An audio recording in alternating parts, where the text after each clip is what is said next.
Hello, hello, hello. Hello, Ematron. Hello, Karen. Hello, that guy from somewhere. Hello, Trevor Arcana. Hello, Colchis. Welcome, everyone. It is a beautiful Friday the 13th during October. So, as I said on the previous stream, I'd be stupid not to capitalize on this day. So, this is a very rushed together stream. This is a game I've never really played before, but I've heard plenty of things about. Most famously, the Angry Video Game Nerd review. You know, back when he was like the Angry Nintendo Nerd. And, he did so much damage to this game with that quote-unquote review. Which is funny, because, like, going into the future, like, when you learn that he is just playing a character most of the time, he's a little bit too hard on the games, and people took it as, like, the ultimate truth of, like, yeah, this is a shitty game and everything. But no, this game has its fans.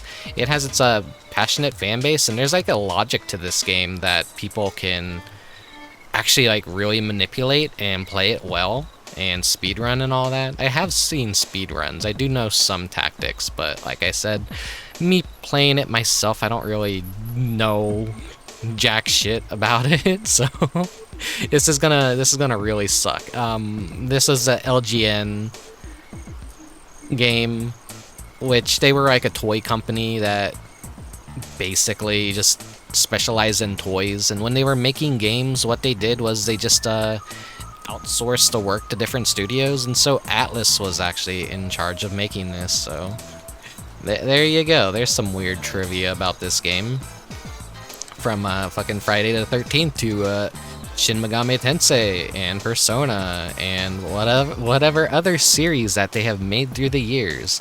What a crazy catalog. I know Atlus also did Widget the World Protector Savior. I forget what the hell that series is, that weird 80s series.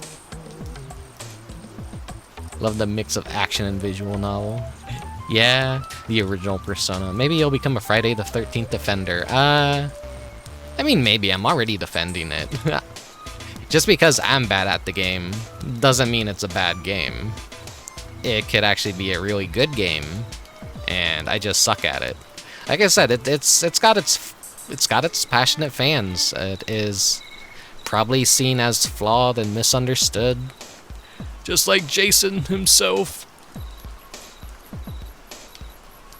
It's a very interesting game.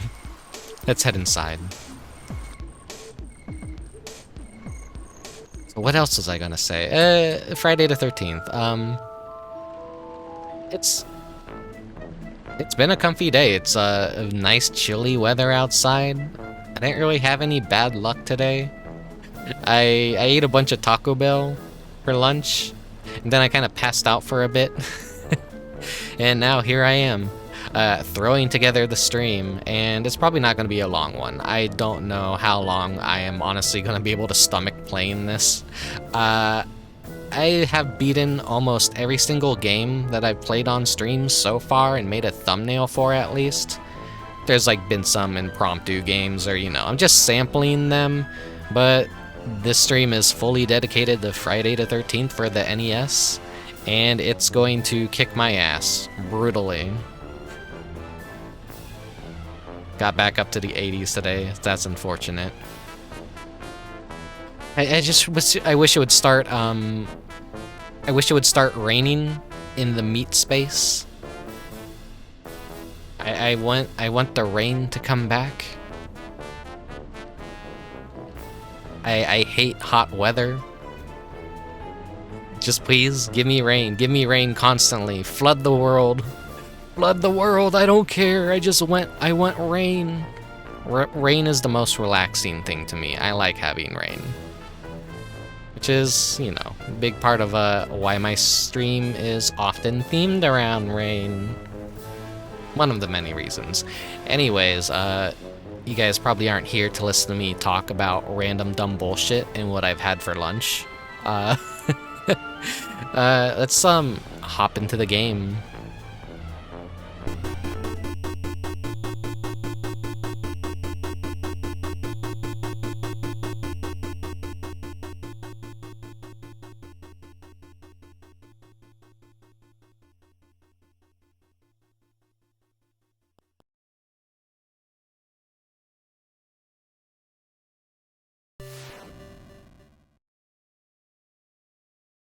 Exclusively here for that.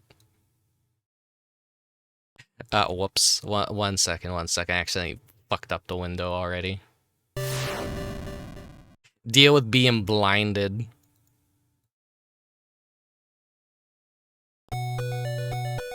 That's enough seizures.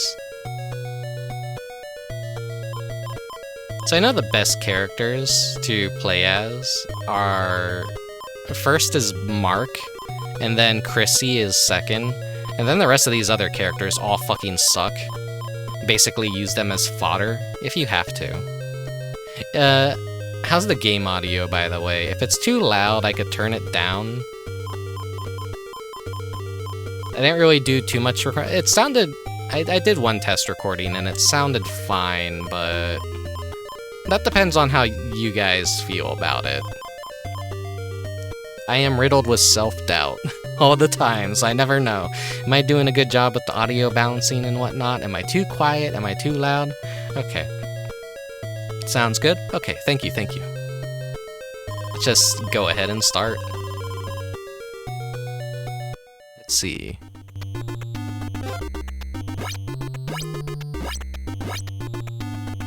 The classic rock going over the zombie.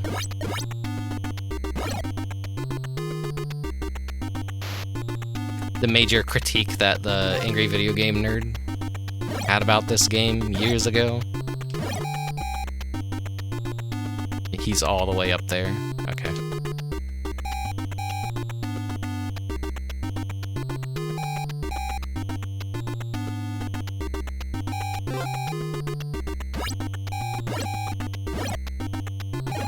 I got plenty of time. Ooh, got the lighter.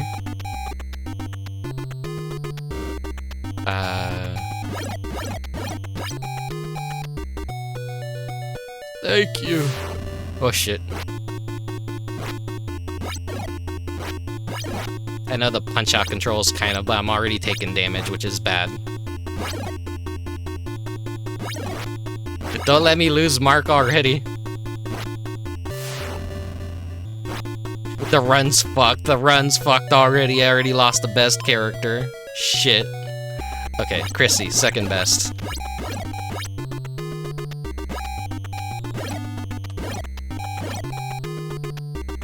He's still at that fucking cabin. Can I go... I'm gonna make a lot of beginner's mistakes here. Hey, Paul starts at that cabin.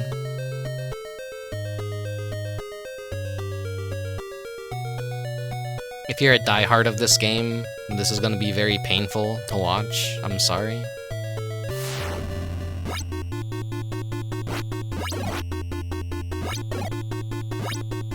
I know it's not completely RNG that he does this. He's kind of like, he's got a set pattern to how he acts. You win. What now?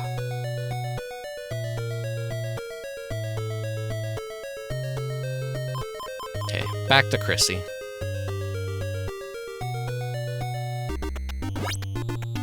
I need to work on getting a better weapon.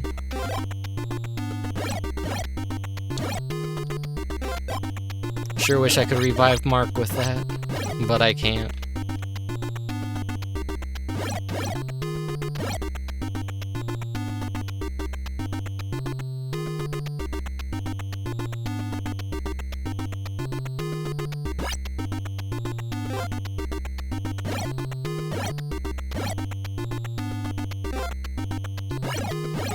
Enjoy this song loop.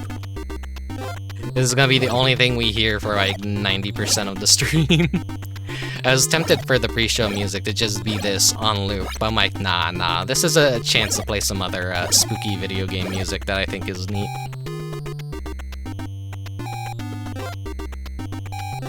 Okay, got the knife. Get the knife, get the knife. Classic angry video game nerd line. Get the knife, get the fucking knife.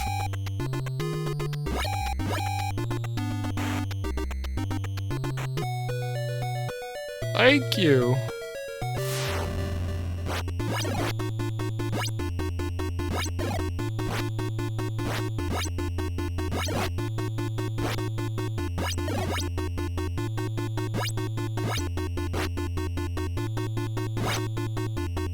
Dead. I'm fucking dead. The run's fucked. The run's fucked. Let's just let this be a learning process. Slow character, shitty jump. They weren't really thinking when they were balancing these other characters, you know? Or maybe that was like just back then, they're like, well, they all gotta have like different attributes, but like, they didn't playtest it too much. It's so over. Yeah, it's over. It's over for good. I'm taking stupid damage. I went in the complete opposite direction of where I need to be going. Those kids are fucking dead.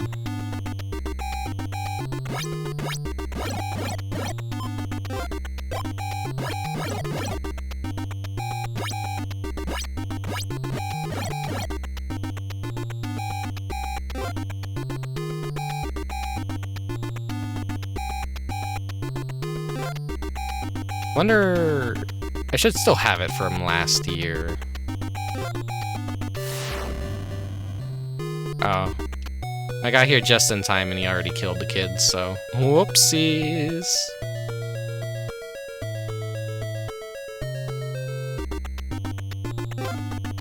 Still trying to think of what I want to do for Halloween Day this year. If I want to do a Splatterhouse game again, or if I just want to...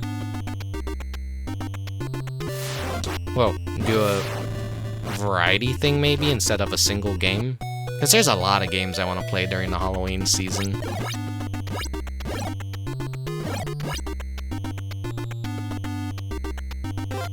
But there's also a lot of like spooky games that are really hard and I'm not particularly good at and that I wanna play, but I know I can't beat. So a variety show for Halloween might be a good idea. I did Splatterhouse 1, the arcade one, for last year's Halloween. I managed to beat it. I sucked at it. I sucked at it really bad. When I got to the Flesh Hall, for like the heart of the house boss battle, I really fucking sucked. Shit, I'm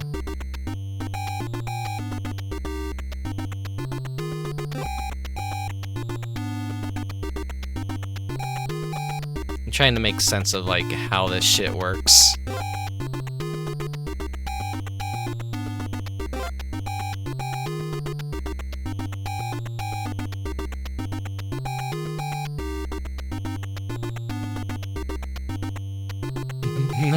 Like the other holiday stream I did. Yeah, I did Mario Day. Yeah, Mario Day. That's my best variety stream. We don't talk about the other one. Shit, I'm not gonna make it there in time. He's just gonna... Oh... Wait. They're alive? Did I go to the wrong house? Crow? Where's that crow? What? There he is.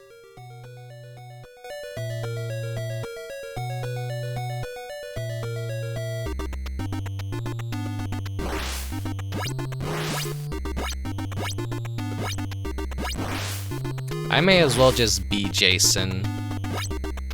Cause damn. All these kids, all these counselors, they're dying. I'm killing them.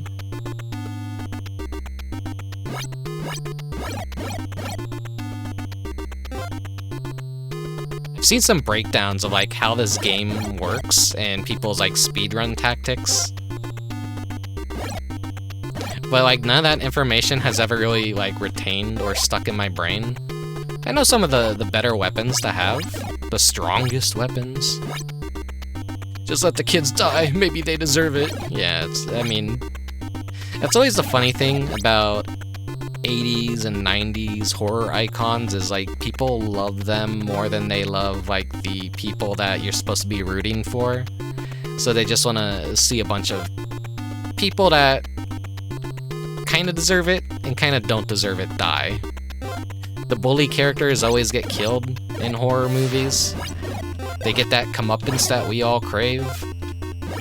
When a shitty character does something awful. I'm just fucked here because the jump is so bad. It is always like funny and interesting how much like these characters appeal to children when like Satanic Panic and all that was kicking in. You have like Nightmare on Elm Street, you have Friday the 13th, you have Halloween merch, and like kids are like just, they want dolls, they want action figures, they want like candy containers that feature pictures of them. These horror icons that commit gruesome acts against all kinds of people are so beloved by children everywhere. It's funny, it's silly.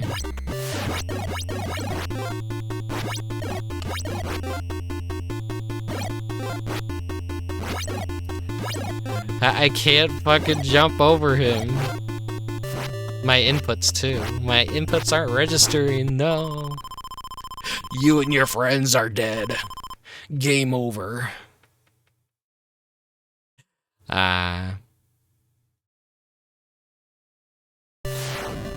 Friday the 13th. Before I do that, let's see if I still have it on hand. I think I should still have it in the folder.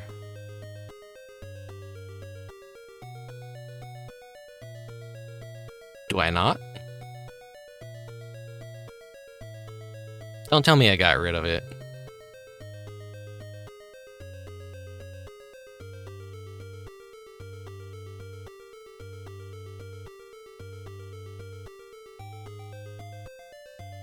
Yeah, it's not showing up in the folder. What did I do with it? Wait. Can I... Let me do a little bit of looking around in my assets folder.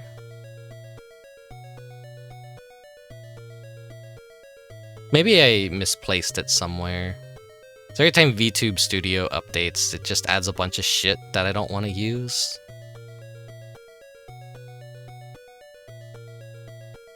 I had the Splatterhouse 1 mask. I seem to have misplaced it, unfortunately. I should have checked that shit beforehand. God damn it. I wonder where it went. Ah, well. I love the icon for the number of kids just like, yeah, yeah, a little smiley face.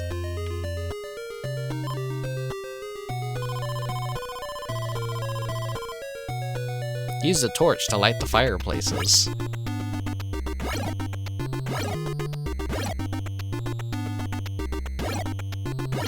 I know the winning conditions for this game are simply just kill Jason 3 times. Ain't fucking no way I'm doing that shit.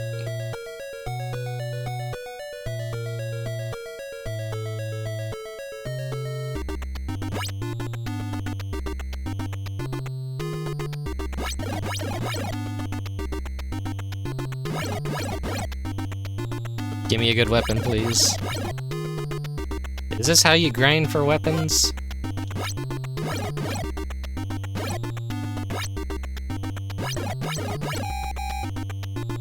Okay, who... We have to go sacrifice one of the camp counselors. Who spawns closest again? Debbie. No. Chrissy. Oh, okay.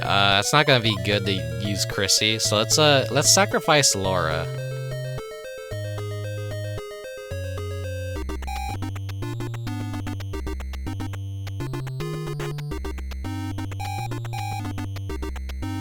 Wrong way, wrong way.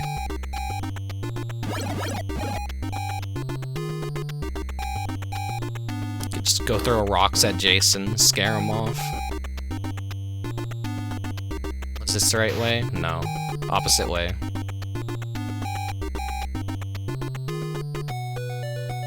Thank you.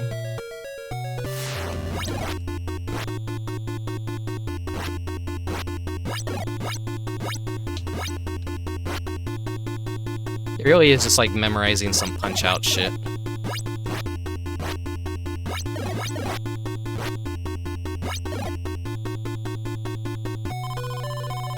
You win for now. Okay, back to Mark.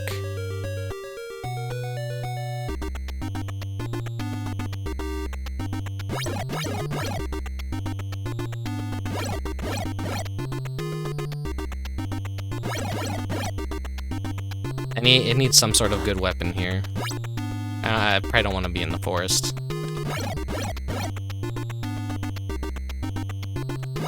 Do regular enemies drop weapons? I could have sworn they were, like, dropping knives. Oh. There it is.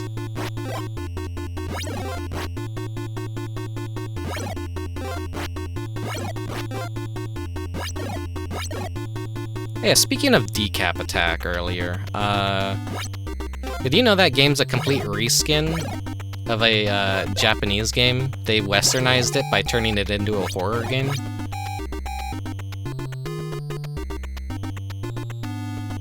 Oof, what facts about video games? Only here on Rickubus channel, nerdy emoji.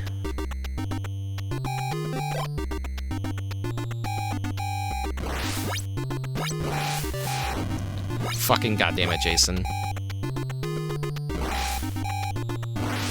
Unnecessary damage. Thank you. Yeah.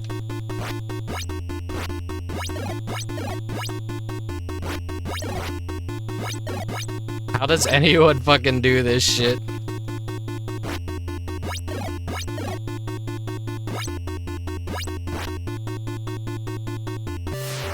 I would have to like do this constantly and learn this game and get it all down.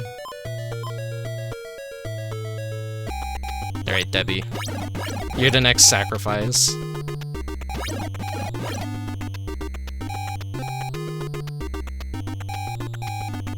It's crazy to look at the original decap attack and what we got in the States. You see all the similarities and how they recoded it with a completely different coat of paint. It's so funny. It's classic Japanese scrimblow game, basically.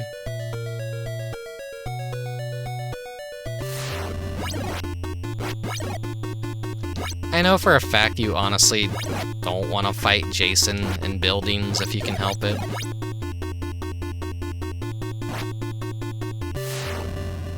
It's just way too dangerous. It's just better to find him in the field.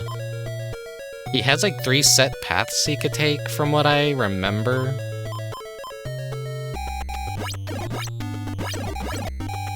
And basically, there's a way that they could tell where he is and where they can manipulate it so that they keep getting field battles. Swell time G-Pool. Thank you for the follow.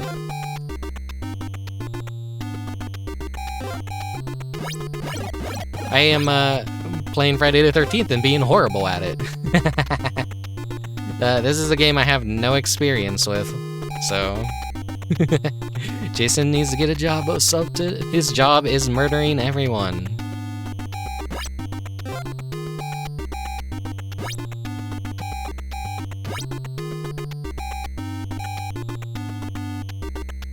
My family was always big into horror movies. So growing up, I saw a ton of them.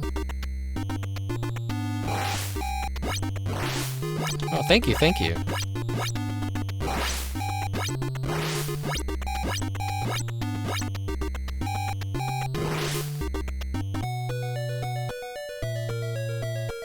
Let's get out of here before he attacks. Wait, no. Do I have to?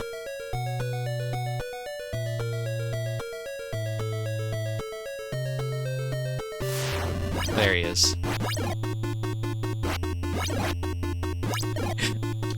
My gameplay is so infuriating, I'm pretty sure, to anyone that actually knows what the hell to do. I am so inexperienced with Friday the 13th. I keep bitching and moaning. I need to stop it. Yeah, they always did feel really exciting to watch as a kid. Like, oh shit, crows. My dad's a huge horror movie person. He loves all the classics and all that, so yeah, around Halloween, like, the family would just always watch a bunch of them. And then, even when rental stores were still a thing, we'd go out and constantly get horror movies, even during the off seasons of when it wasn't Halloween and all that. The Jason Voorhees was always kind of my go-to supernatural monster killer. And my dad gave him a funny name, because that's something my dad always did growing up, was he gave our pets silly names, and then he created nicknames for like characters that were completely not what the characters were actually named. So for a good part of my life, I just referred to Jason Voorhees as Chuckwood, because my dad would just go, "Hey Ricky, Chuckwood is on," and I'd be like, "Oh no, it's Chuckwood." And then like when he'd get angry at me, he's like, "You better behave, otherwise Chuckwood's gonna come visit." I'm like, "No, no, don't keep him away, I don't want him to kill me." It's not like family like fucking with me to scar, like cause trauma or anything. It's just my dad messing around and just like, "Ooh, the boogeyman's gonna get you. Oh, Chuckwood's gonna get you." Why Chuckwood? I don't know. My dad makes weird nicknames for everything.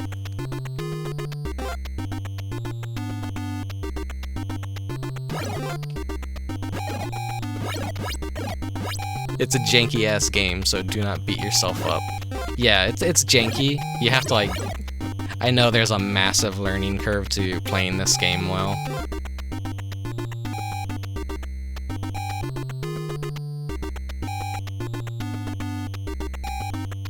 What was it? I think I'm going... Yeah, I'm going in the right direction. Christy's about to die, though, so...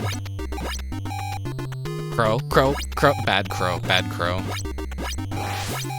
I know that Mark is the only one who could do the rowboat well.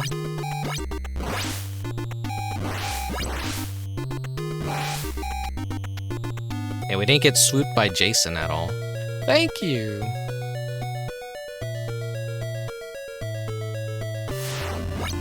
Yeah, I miss browsing through the horror section at rental stores too. I would just like looking at all the covers. Okay, now we're just stuck with all the bad characters that can barely do shit.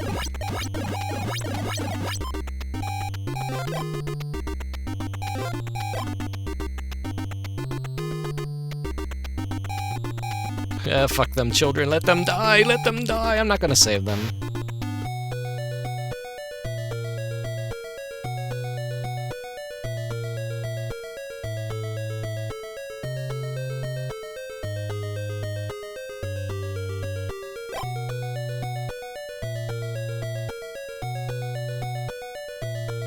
Lit the fireplace.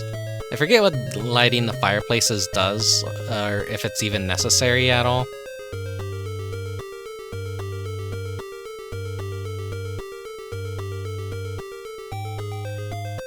I'm lost in this labyrinth. Okay, there we go. I'm sad I never grew up with Friday the 13th. That's unfortunate, Trevor. Well, everyone has a horror movie that they grew up with. I think, besides Friday the 13th, one of the movies for the longest time that I thought was like a fever dream and wasn't real was Killer Clowns from Outer Space. Because I remember seeing that as a kid. And I'm like, that movie was too fucking stupid to exist. What was it again? And then years later, I'm like, oh, that movie was real and I wasn't just like imagining things. I had some weird supernatural experiences as a kid before. I don't know if it was like maybe a nightmare or like sleep paralysis. Paralysis. Oh fuck. You can't even fucking jump over. Oh my god, he's just back to murder me. Such good RNG, but there's nothing I can do but die, because this character can't fucking jump for shit.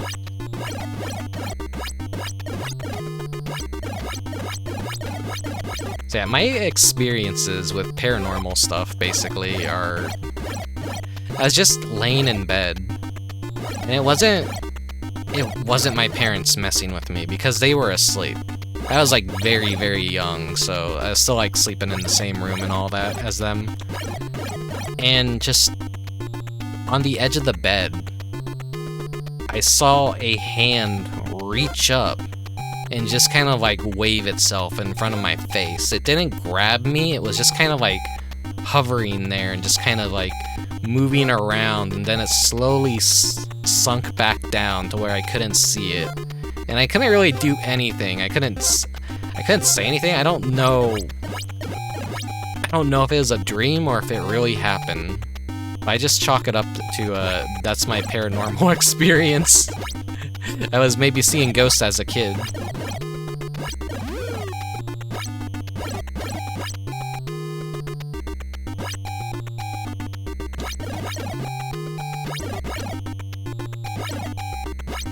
I think my parents did play a prank on me once when we rented out a little vacation home. The one I mention all the time, where we used to like go to this every few summers we'd go rent this place out and stay there. My dad had a Jason Voorhees mask, and he hid in the closet with it on. And during night, like, it was a glow-in-the-dark one, too. You know, the cheap plastic glow-in-the-dark goofy ones that you would buy at a fucking CVS or a drugstore for cheap. My dad hid in the closet. It was nighttime, and my mom's like, alright, let's go to bed. And I'm like, okay. And then my dad comes out of the closet with the mask on in the pure dark, and it's glowing, and I'm like, it's Chuckwood, it's Chuckwood! And then my dad flips on the lights, and he's like, haha. And when I tell my parents that story, they're like, no, we never did that. We never pranked you. And I'm like, are you gaslighting me? I'm pretty sure that happened.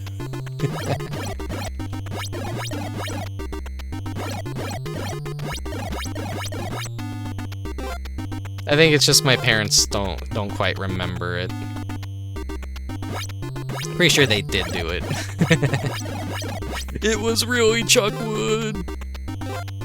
Such a stupid ass name.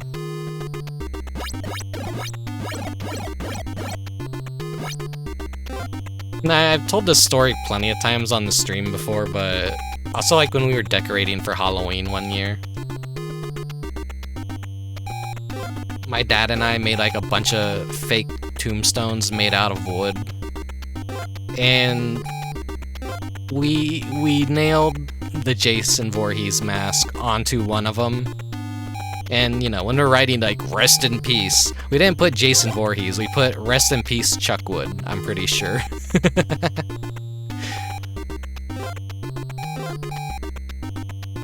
And that was, like, one of the many other, like, tombstones that we made. And I loved the hell out of those homemade decorations. The most unfortunate part about it was we woke up one morning and someone had stole them all from our front lawn. And that broke my heart. I was like, no, they stole my stuff. And that was like one of the first experiences I probably had of feeling betrayed by society. Why would they steal it? Did they want firewood? Did they just want to be assholes and throw it on the side of the road or something? Who knows? I don't. If I can at least kill Jason once, I'll count the stream as a win. You and your friends are dead. Did they steal Chuckwood? Yeah, they stole every single one of them. My mom had woke up early to go out and get the paper. And she saw that they were all missing. And so she came upstairs and was like, Rick, someone stole all your guys' tombstones. And I'm like, You're playing a prank on me. She's like, no, I'm dead serious. They're all gone. Come see. And I'm like, I jumped out of bed, my pajamas, ran down the stairs, looked out the front door, and yeah, they were all gone. And I cried, and I was like, I hate people. I hate people. People are awful. Baby's first betrayal. I still kind of look back in anger, because I'm like, damn. It makes me afraid to really put any Halloween decorations out. But nowadays, you like see people buy these $300, $400 animatronic, fancy-ass decorations. And my brain is like, someone's gonna steal that! What are you doing? What are you doing? And it's like, no one steals them. My neighbors have a Jason Voorhees that they just leave on their porch. It's not even like, I don't think it's chained down to anything. And no one steals it, but just because that experience happened to me, I actually just don't trust anything anymore putting decorations out that people could possibly steal. I mean, my parents still, like, we still did decorations for several years afterwards. We used to go ham decorating the house and everything. We'd get, like, old clothes, stuff them with newspapers and, like, other clothes that we weren't using. And we'd basically just throw them up on the roof, and like we'd put a mask over it, so, you know, a werewolf would be lounging on our roof, looking down, or Jason Voorhees would also be on the roof, just kind of looking down at people as they were walking under the porch. And I remember we would have like trick-or-treaters come, and they would refuse to get anywhere near our porch because they're like, it's gonna jump down and get me, and I'm like, ha ha ha ha. We did good at decorating. My dad definitely leaned into a lot of the more gory stuff and like actual scary, like make the children fear for their lives if they want candy. All these little girls dressed up as princesses trying to get a chocolate bar. Had to fucking behold some gruesome sights to get it.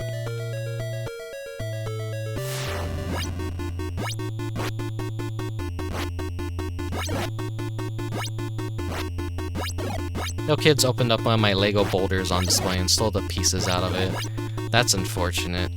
I'd always fear, like, if I were submitting any Lego things anywhere, because I know that's a thing a lot of people do for art shows or displays.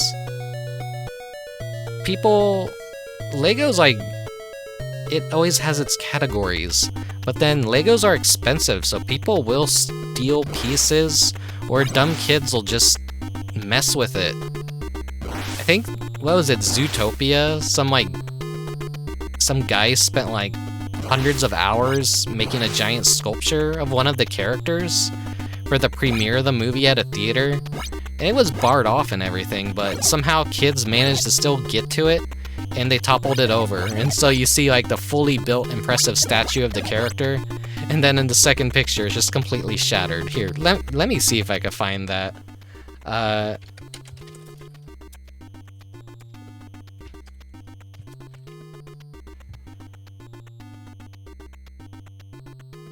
Yeah. Here, I found it.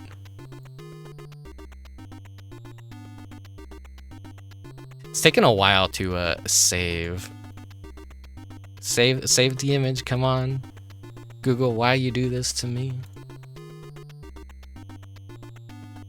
Yeah, okay. I'm pulling it up now.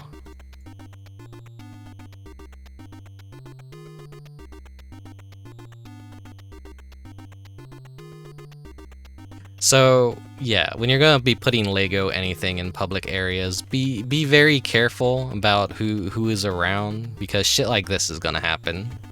You could be so prideful of your creation, and then like all it takes is 5 minutes for one stray kid whose parent is not watching them to just go fucking topple it over. I feel so bad for this guy. It also reminds me of that home invasion that happened where this guy had a very passionate Lego room and everything, where he like built tons of Lego sets and had them all on display, you know, very expensive Lego sets. So the people that broke into his house didn't steal any of the Legos, but on their way out, they're just like, haha, you know what would be funny? If we destroyed everything, just took everything and shattered it on the ground. Destroy all this man's Lego works, also spit on his face while we're doing a home invasion and stuff. That's fucked up. That's like extra fucked up. I hope those people... I'm not really a religious person and whatnot, but if anyone deserves to go to hell, definitely those people deserve to go to hell for just being that much of an extra dickwad, breaking into someone's home and all that, and, you know, just harming their hobby. Death sentence. Exactly.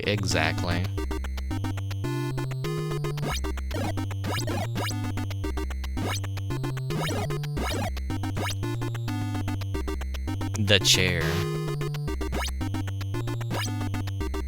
I hope they go to toy hell and they have to fight Zodic. Little bit of a Illbleed reference. We will be returning to Illbleed. I think in the last week of October, I'll do my yearly Illbleed run.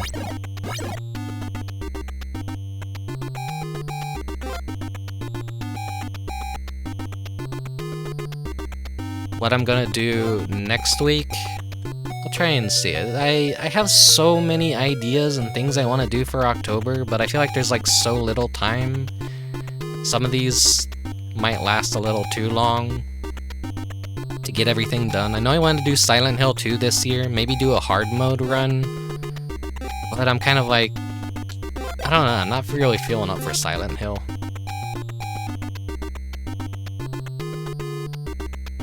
Going in the completely wrong direction here. So going left is clockwise? Okay.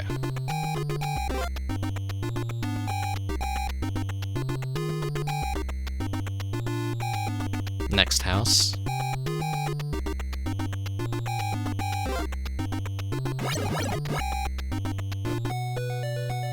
Thank you.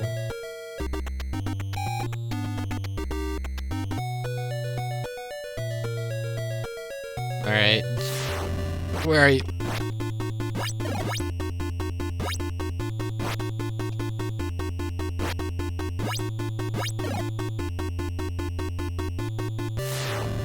I do no damage to him even with the knife. It's like, he has so much health, and that's only the first boss battle, and he gets so much more harder and aggressive. It's insane. I'm not a god gamer.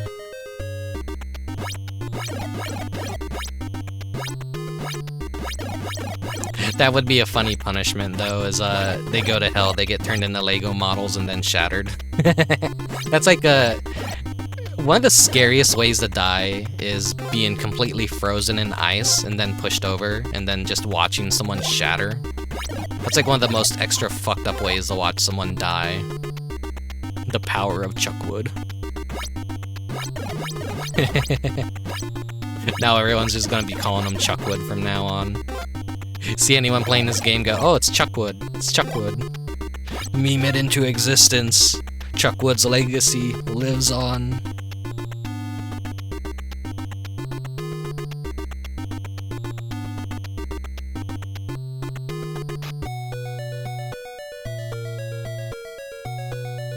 I'm sure there's like some places that might have a set item that I could pick up.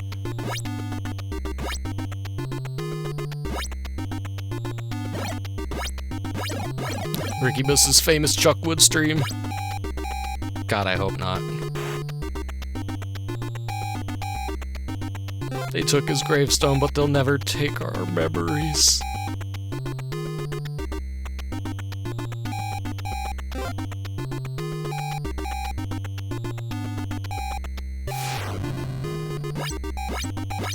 It's cool that there's an element of micromanaging stuff.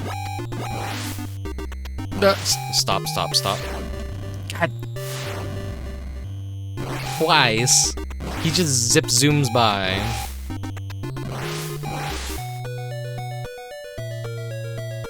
I wish I could use the medicine on myself, but I looked at the manual for the game beforehand for the controls.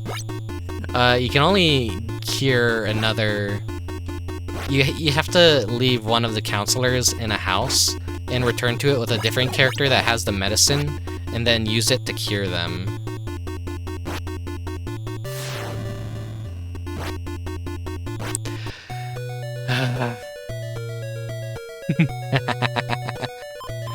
Okay, Chrissy, you're up.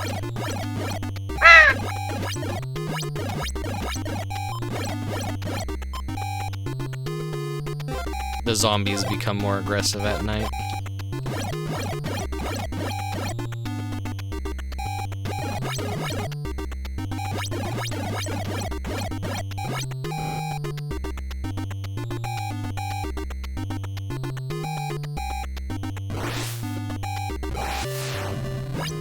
Jason, is there any way to avoid that at all? I don't think there is.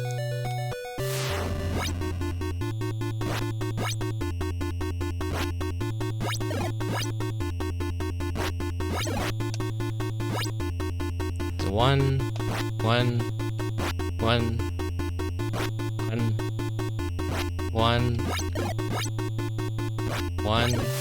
2. I'm trying to like see if there's like a pattern to that or not. Here, let's just reload the game. I've already lost all the good characters.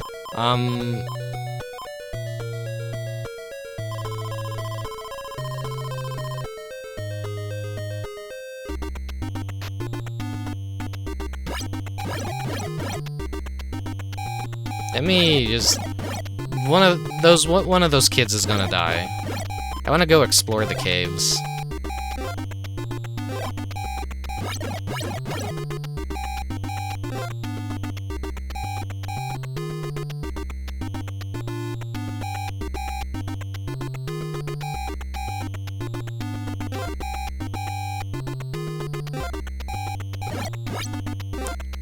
I know those pits are like instant death if you fall in them.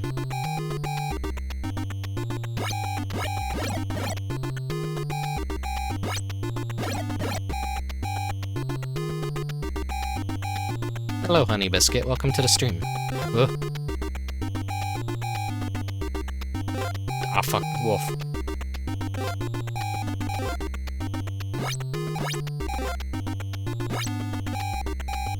And man, I really miss rental stores.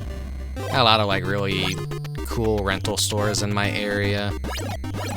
The last mom and pop one shut down during COVID. Oh, I found a secret. You gotta fight his bomb.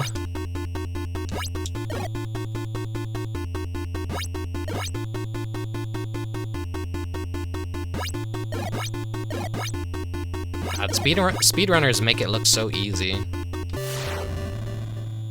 Damn it. Alright, Chrissy, you're up. Yeah, every rental store had to have that big gumball machine that had the spiral downwards, and then like you get your gumball and the joy of just watching it roll down.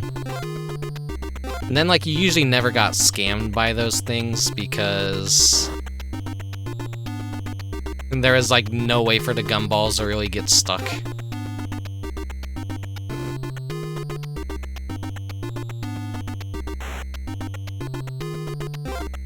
Only rental store I've been to was Blockbuster.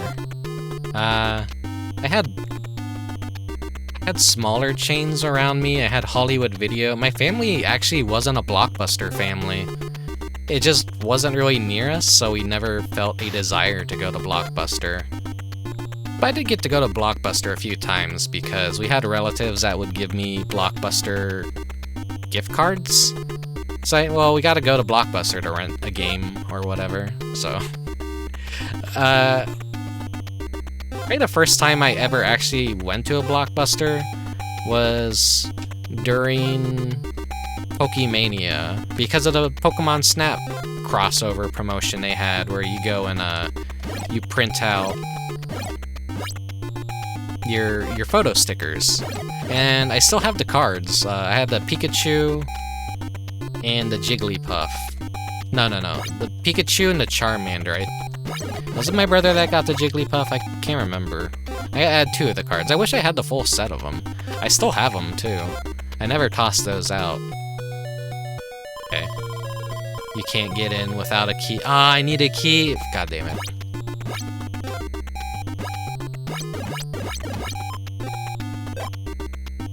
If I fight zombies, will I get a key?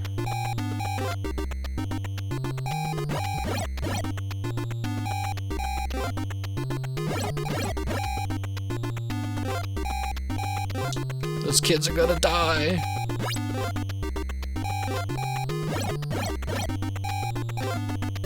Been to Blockbuster once. We would get all of our games from the library. That's something I've never actually tried. Oh, fuck. I never went to a library to get video games.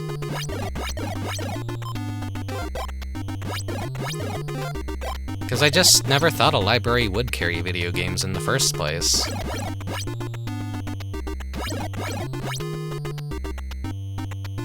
Yeah, he's on his pathing somewhere, I forget where. I'm talking and my brain is just kind of glazing over that I'm not, like, thinking strategically.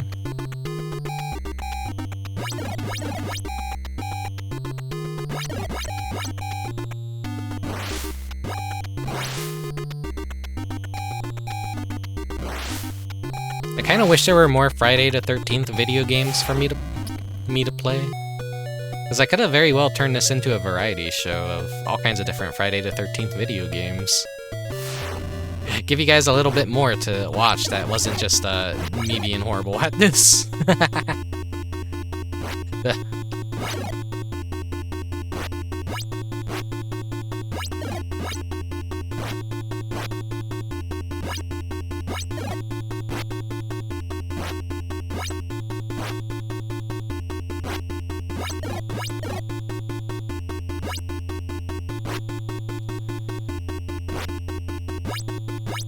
Yeah, I think I'm kind of maybe getting the pattern down a bit. It's like anytime he kind of comes across me, he'll swing his arm down, and that's when I have to dodge. So it's not he's just not deciding to randomly attack me. It's just when we cross over. Then I just wait for him to go in the background. It's usually like when it's safest for me to throw something at him. He's learning! I could kind of, like, every time there's a Friday the 13th, I can technically maybe revisit this game. And maybe one day, I will beat it. Ah, shit. The Chuckwood variety stream. Yeah.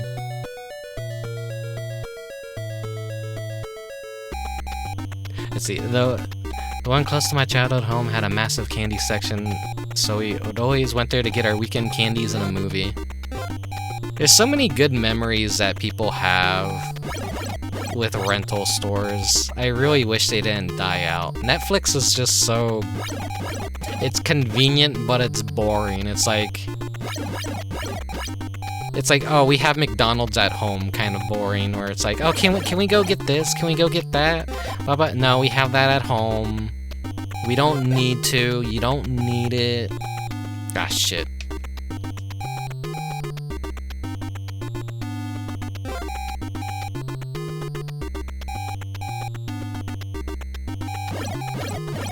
It's got that ghouls and ghosts logic sometimes, where just items appear for no fucking reason.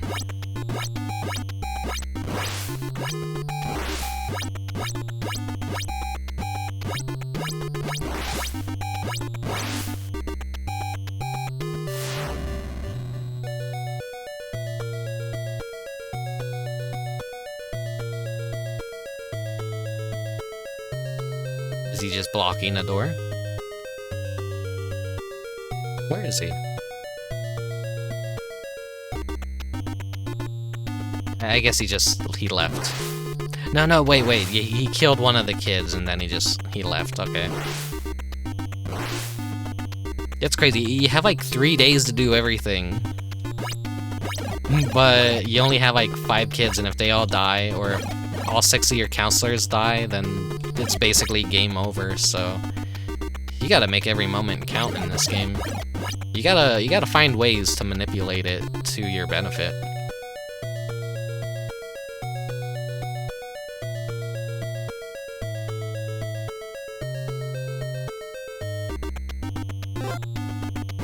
Thinking back to all the deals rental stores would have.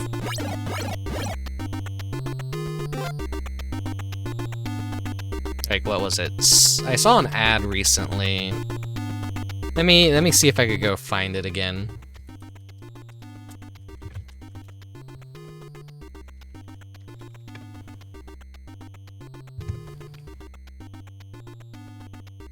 Dinosaur Dracula is an amazing internet creator, a blogger who, like, he's always been writing up stories and visiting cool places, and he's a huge Halloween head. I highly suggest checking out his Twitter. I'll go ahead, and he has a website too, and a great podcast that I love. Check him out. I highly recommend his content, because he is just... He's like the living embodiment of Halloween. Yeah, here we go. I got the image.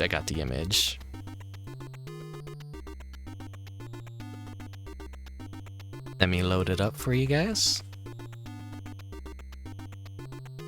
The old Hollywood video website.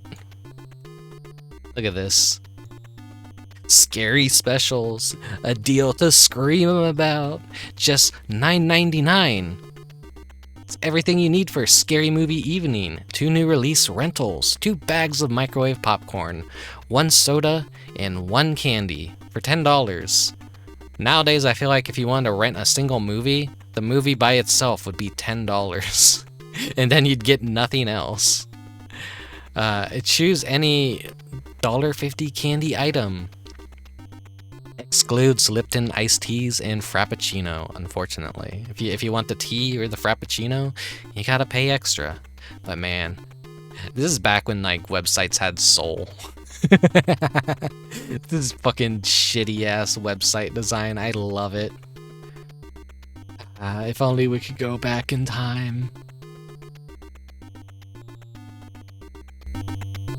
But you'll find many things like that at Dinosaur Dracula. And give his podcast a listen, the Purple Stuff Podcast. Him and his co-host, they're 2 fun personalities to listen to. They bounce off of each other very well. They're the kind of guys that will be like, hey, there's Halloween donuts at Dunkin's. You want to drive like 4 hours to go get those Halloween donuts, take a bite, and then drive back another 4 hours? They're the kind of guys that would do that. I think on one of the most recent podcasts, he visited a house from a horror movie. And basically he drove there like for like 3 hours, I think it was. 3 hours to and 3 hours back. So he drove to the house, looked at it for like 12 minutes, and just turned around and went back home. And then he also,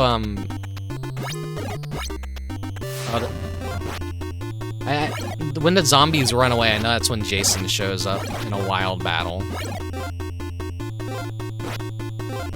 He does like little variety packages too, like if you're a Patreon person, or if you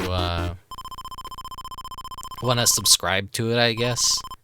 And in one of his most recent packages, I was very, very, very tempted to get it because he had those Japanese Pepsi Man bottle cap figurines. And he came across like a bunch of sealed Halloween ones. I was like, oh, it would be cool to own a Pepsi Man Halloween bottle cap figure. But I didn't go through with it. I wonder how much those are to get on eBay, because I thought those are rare. Yeah, definitely do check him out. I think you'll really enjoy his content. He's like a aesthetic blogger without being like an aesthetic blogger, if that makes any sense. Well, he knows how to, like, do really good photography, and he knows how to present something in a very nice way. I don't know if that's, like, accidental or by choice. He's just really good at what he does. His old website used to be called X Entertainment, but a lot of his old articles got lost and didn't get properly backed up. Which is a damn shame.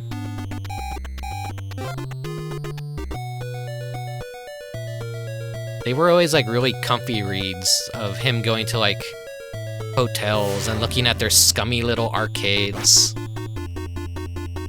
Or going to a boardwalk and then just writing about, like, what games he would see, what prizes, and, like, what he found in the shitty little gift shops. Like, he once went to a boardwalk convenience store and found a expired can of Pokemon pasta from, like, 1998 in, like, 2007, I think? Or, like,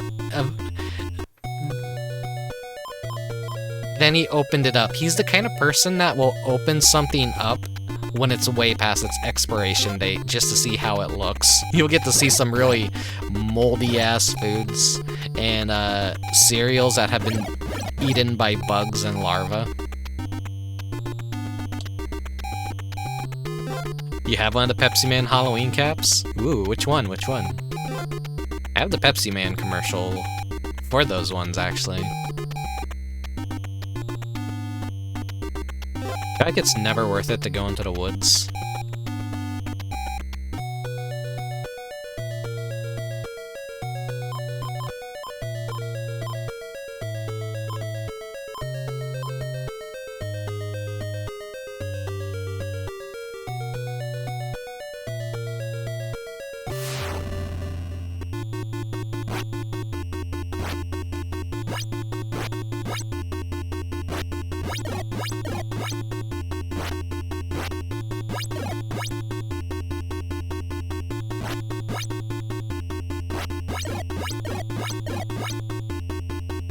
If I just, honestly, just stay in this space, I don't have to really be moving around. I have the one with him in a coffin. I forgot, he was in like a whole different Halloween set. Yeah, let me see if I can pull up the video real quick.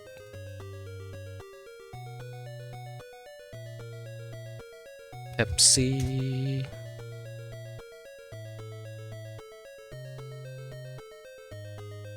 Yeah, here we go.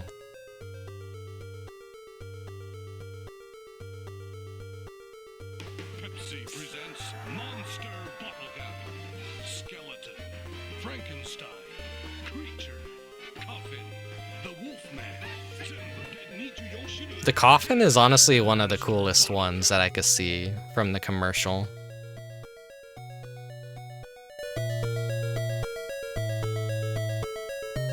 It kind of sucks that Pepsi Man is retired. They really should bring him back. He has brilliant marketing. Reacher.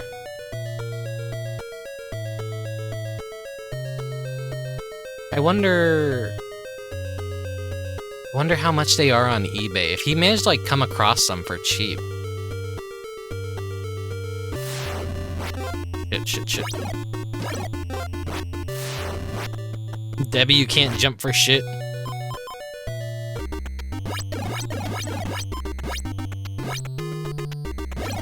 You don't want Pepsi Man to come back, as you'll fear he'll turn into a corporate redesigned. I think if it's Japan handling it, that won't be the case. I feel like he's one of the mascots that could come back and they won't really mess with.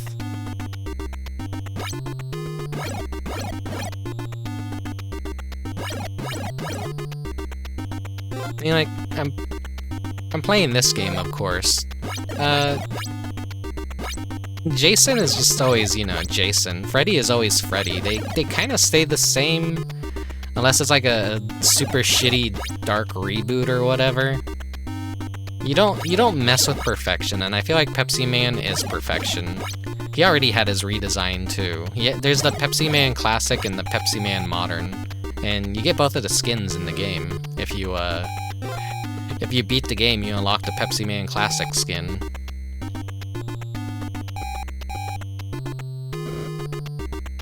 Which I showcased that in my Pepsi Man stream.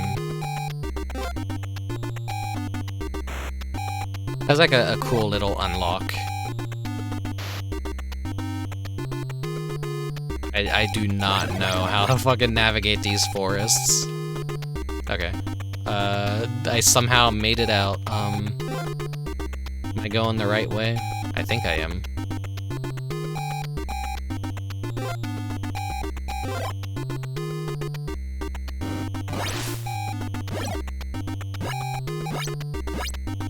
Come on, just let me kill him once. Let me have this victory over Jason.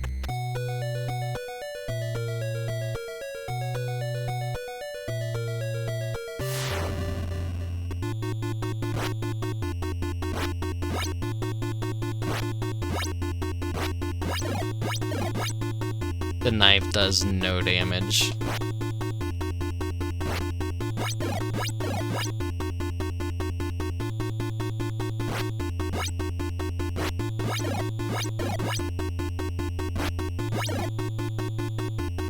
I am getting better, though. I am getting better.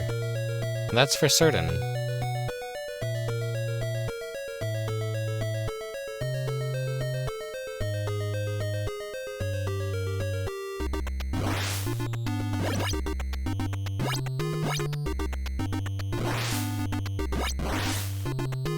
I know on the third day or something, I think, a technique is you fight Jason's mom and you get like an item that reduces the damage you take by half. I've heard it's like only the female cast can wear it for some reason. I don't know if that's true.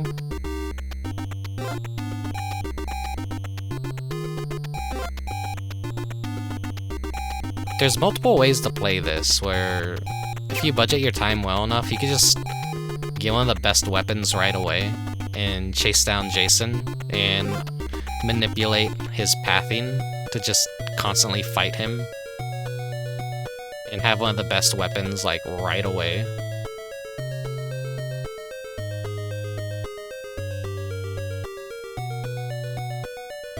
Where the fuck is he? This is the wrong house. Did I go in the wrong house? I did.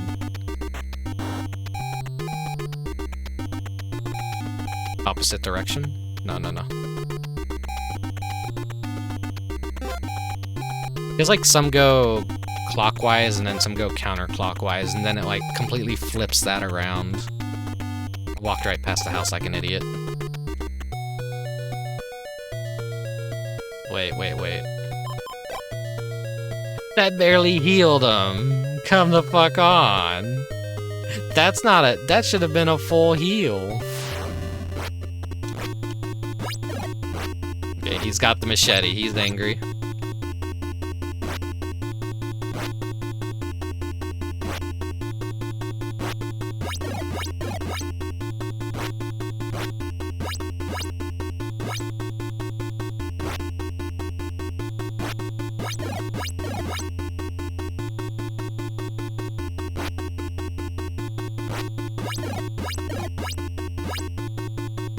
Actually beat him with the machete. Brace for haste. Thank you for the raid.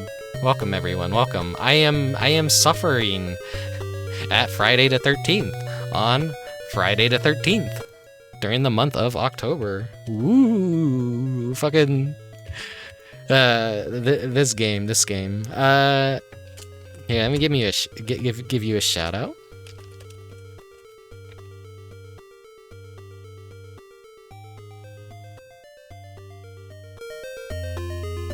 You were debuting your new Halloween model, which was really nice. I was watching for a bit.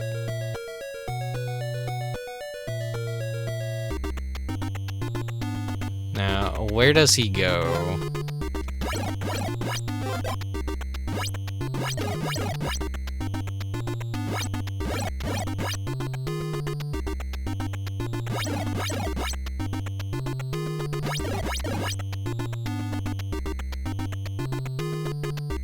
He's just at this house. He's gonna be walking around somewhere.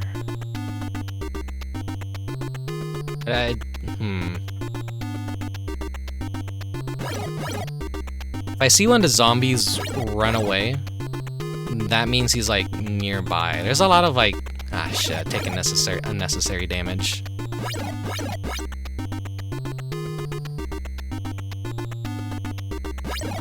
But yeah, thank you for the raid, Brace for Haste. You need to, take a break, go get food, go get a drink, go to bed, whatever you need to do, please go take care of that.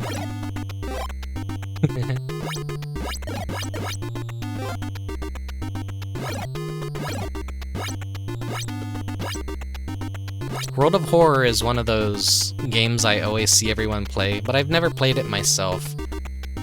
It's Junji Ito inspired, and I know the developer kind of like falls off the face of the earth and just randomly reappears to drop an update, and everyone loses their shit and immediately plays it again. And then like, it's crazy how that developer's cycle works, but it's kind of neat that someone just isn't terminally online and they basically just cook a really cool game and just release it when it's ready, and everyone has a pleasant surprise. Did they do that this year for this Halloween season? I wonder. I don't really keep up with the game's news or the creator. Not that it's even easy to keep up with the game's creator.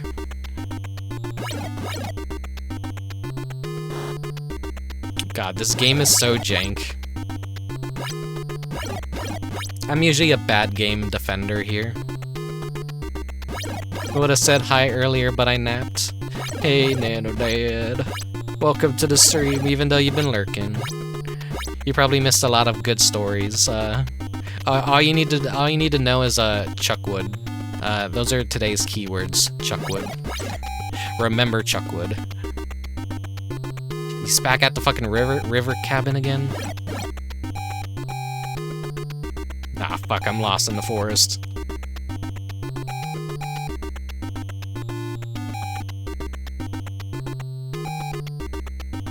Is this counterclockwise? Fuck it, I'll just continue along this path. I got the time.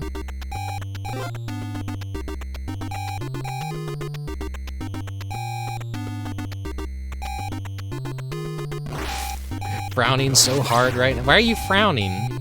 You don't know what Chuckwood is?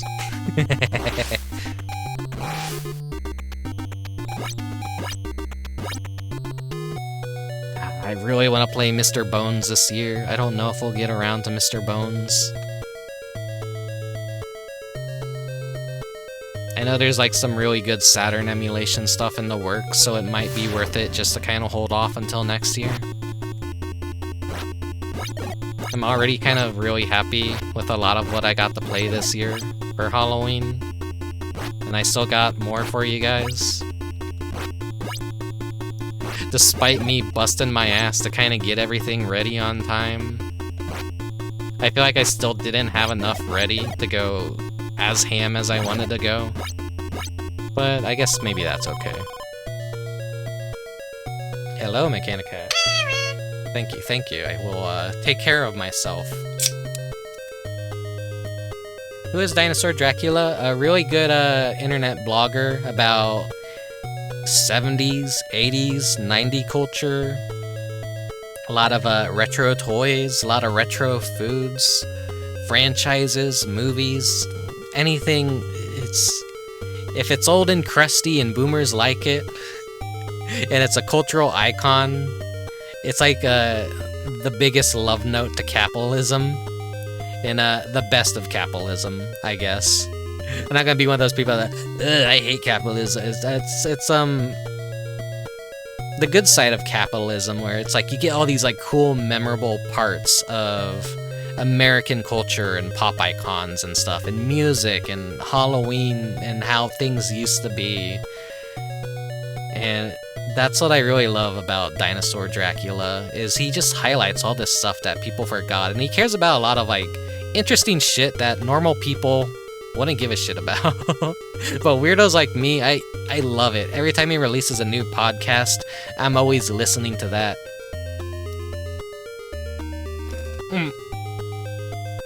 Yeah, my soda fizzed a little bit. Oh god.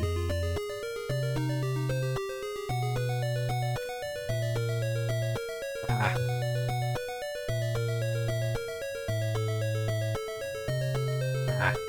I'm being a slob.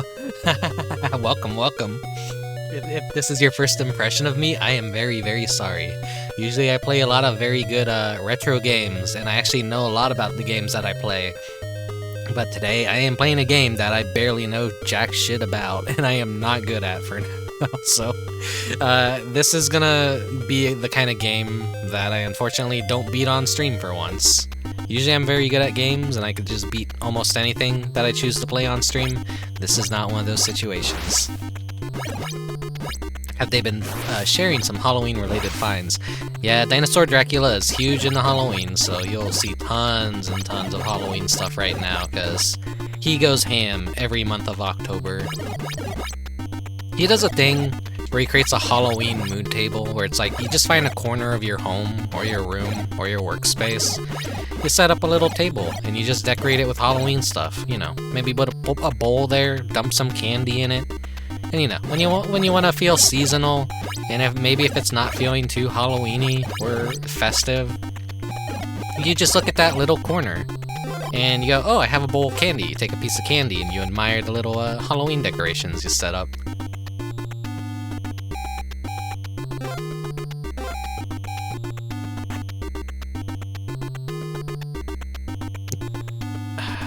No way am I getting there in time unless I have someone I can switch to.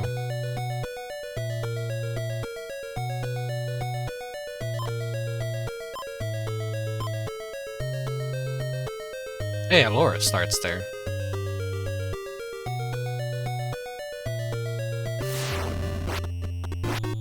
Bring back weird shit from the past? Yeah.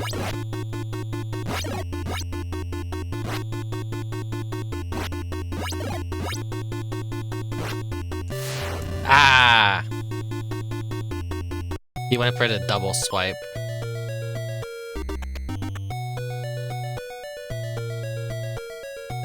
Well, we've already lost most of the characters. I'll go for another game over.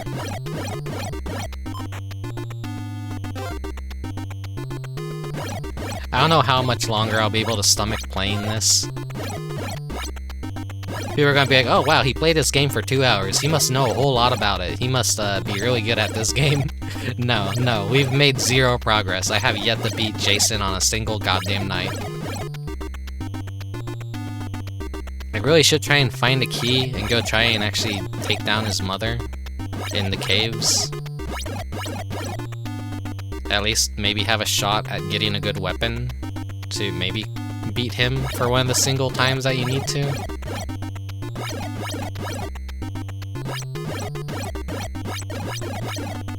Only a truly cracked retro gamer will be able to beat this, honestly.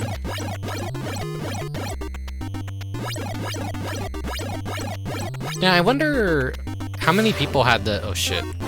How many... Oh, fuck, I'm dead. And a key spawned right there. Oh, fuck. You just can't jump over him as any of the other characters. They all suck. Wait, when the fuck did Chrissy get an axe?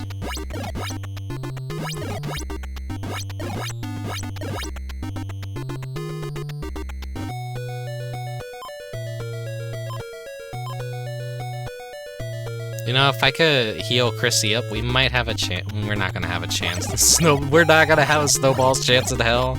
He's already on the last kid. He's gonna kill that kid.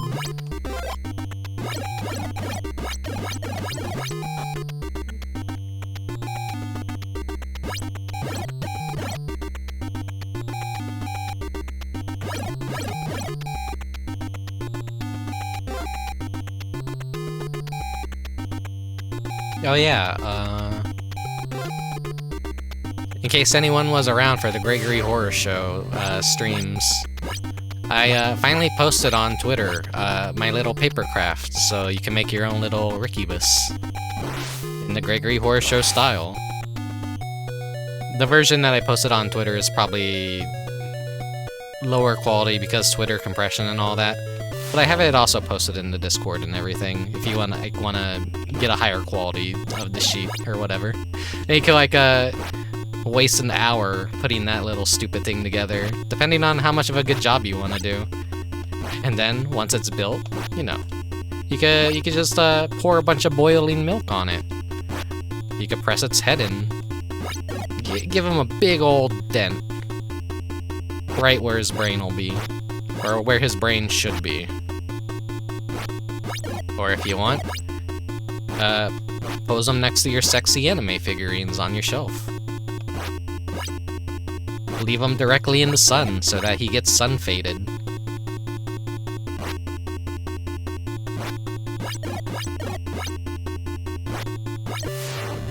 Ah.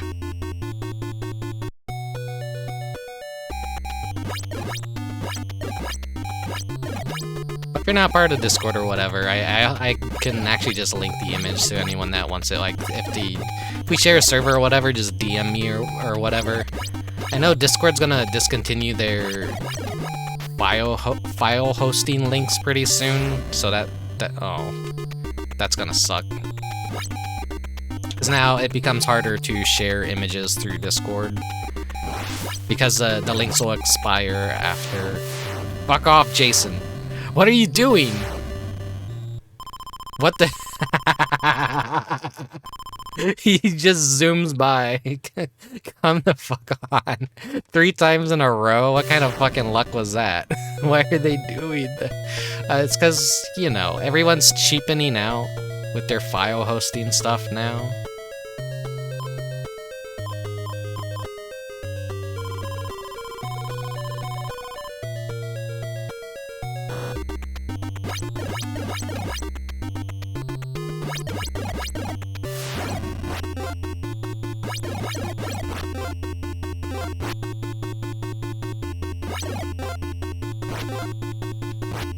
There's gotta be a pattern to how he moves like this.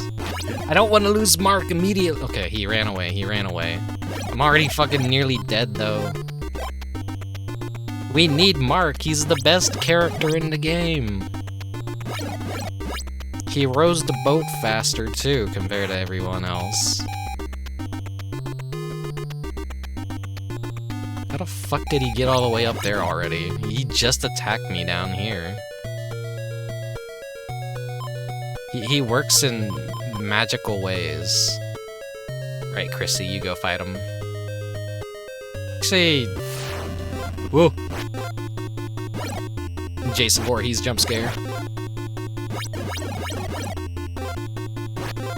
God damn it! My 2 best characters are already like fucking half dead at this point. The Mark meta. I mean, yeah, he technically just is the meta of the game, from what I know. What I've seen of other, like, people and speedrunners playing the game in the past. He just has all the best stats. He throws weapons fast, and Chrissy is basically a close second, except she can equip the sweater that reduces your damage by half. But I think she just doesn't swim as fast. I'm not 100% certain of all the characters' different attributes. I think some are stronger than others too. But speed is always king. Speed is always king. You can't beat speed. If you're very good at precise inputs and all that, in timing, it doesn't matter how hard you hit.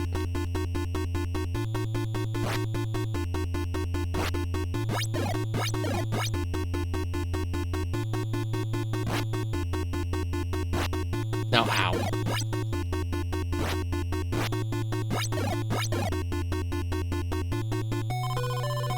You win for now. Woo. He could teleport. He kind of just does that in the movies, too.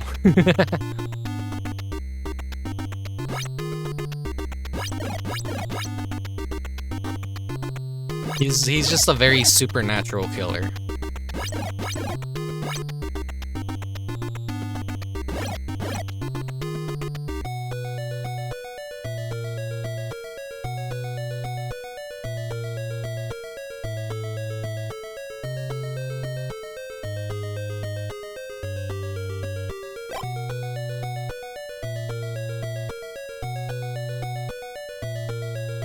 I'm trying to remember what the fuck the point of the fireplaces is.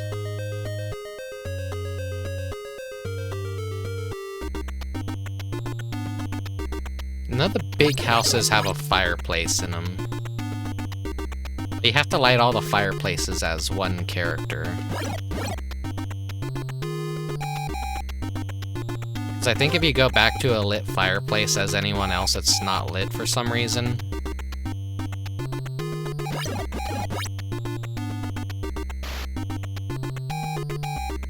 The sci-fi Jason was crazy. Yeah, what, he fucking goes to space. Wait, okay.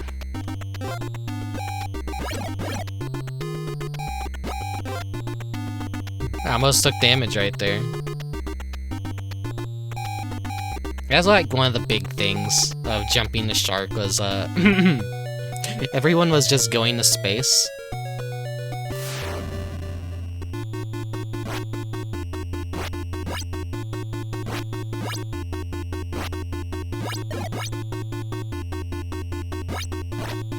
Ah!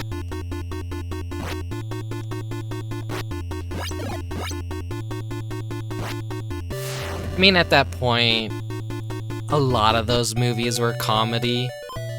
I know Chucky he kind of leaned more into comedy after a while. Like, they're just taking the piss. They know, like, okay, we made the serious first movie, let's just have fun with it now. People like these horror icons more than they like the people that they're supposed to like, so let's just make the killer the main character, and just everyone else could just eat shit. And that's how it always felt to me.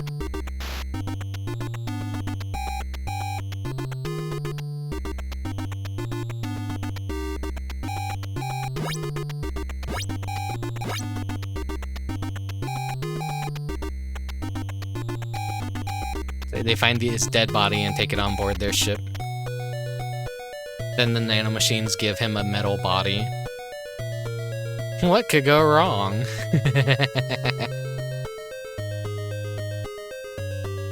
Was this I don't think this is the lodge. There would be kids if it were. I only got 4 of them left, like, oh my god. Why play League of Legends when you got oh fuck. Why play League of Legends when we have micromanaging at home?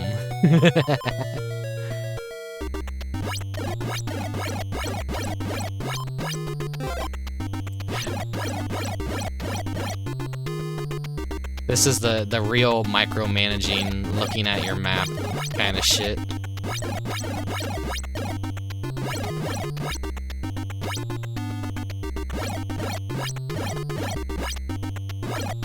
Just kill me. I don't want to be George. Not even George wants to be George.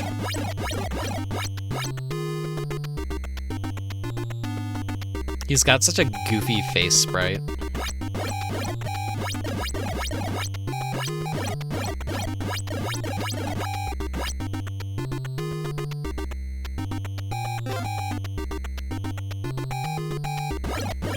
Just walked away from the knife.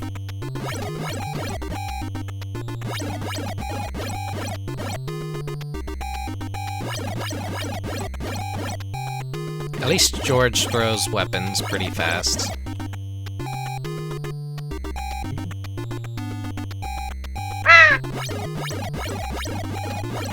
Caca.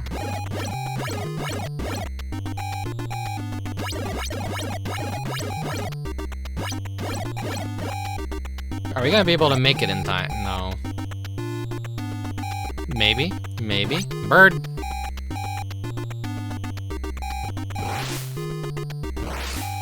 Just take the damage, get in the house. Thank you. Where are you, Jason? There you are, just blocking the exit.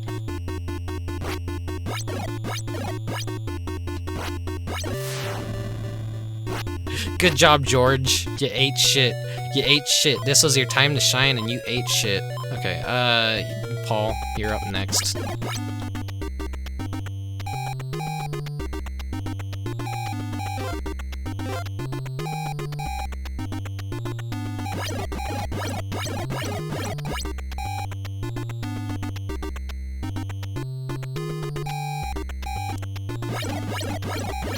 You can tell I'm a glutton for punishment, because I think any reasonable person would have maybe just restarted the game as soon as they lost the two good characters.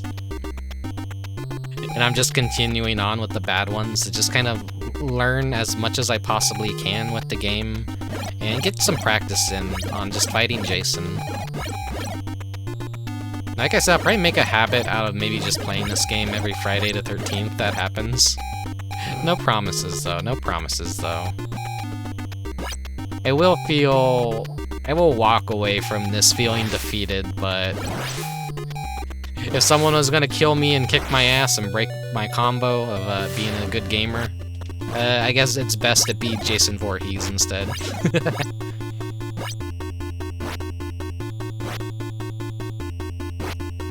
Play a real Atlus game, like Friday the 13th. Shin Megami Tensei Nocturne? That shit's for babies. Only real gamers could beat this.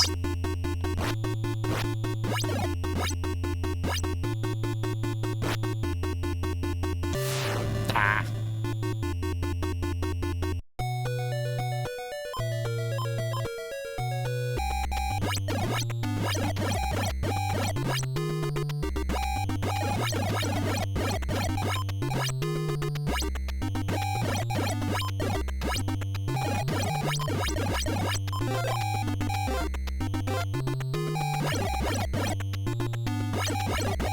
I just use my turbo button.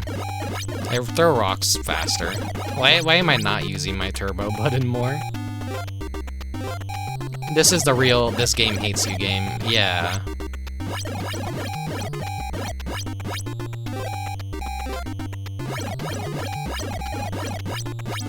The only reason anyone gets filtered by Matador is because they don't know how to use buffs. That's it. Use buffs. And the Matador is a joke.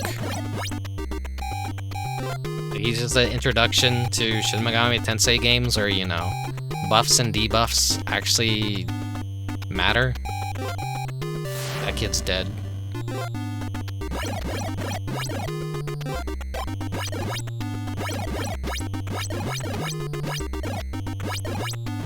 Back when games were designed to kick your ass to increase playtime. Hello, Panic Sugar Stretch. Funny thing about that is, like, a lot of, because rentals were such a big thing in the past, a lot of developers are like, hey, we gotta crank up the difficulty of our games so that people don't rent them over a weekend and beat them and then return them, and, you know, that's not a sale for us. People are renting our games for cheap. So they designed a lot of American releases for certain games to just be unforgivingly difficult, just to fuck with American gamers. That's why a lot of NES and probably some SNES games were just ball-bustingly hard and just basically hate the player. That and cheaping out because battery packs and save features were a little bit extra costly to make.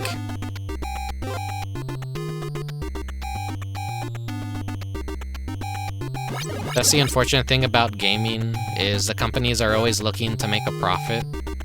So it's better nowadays because they don't have any excuse to not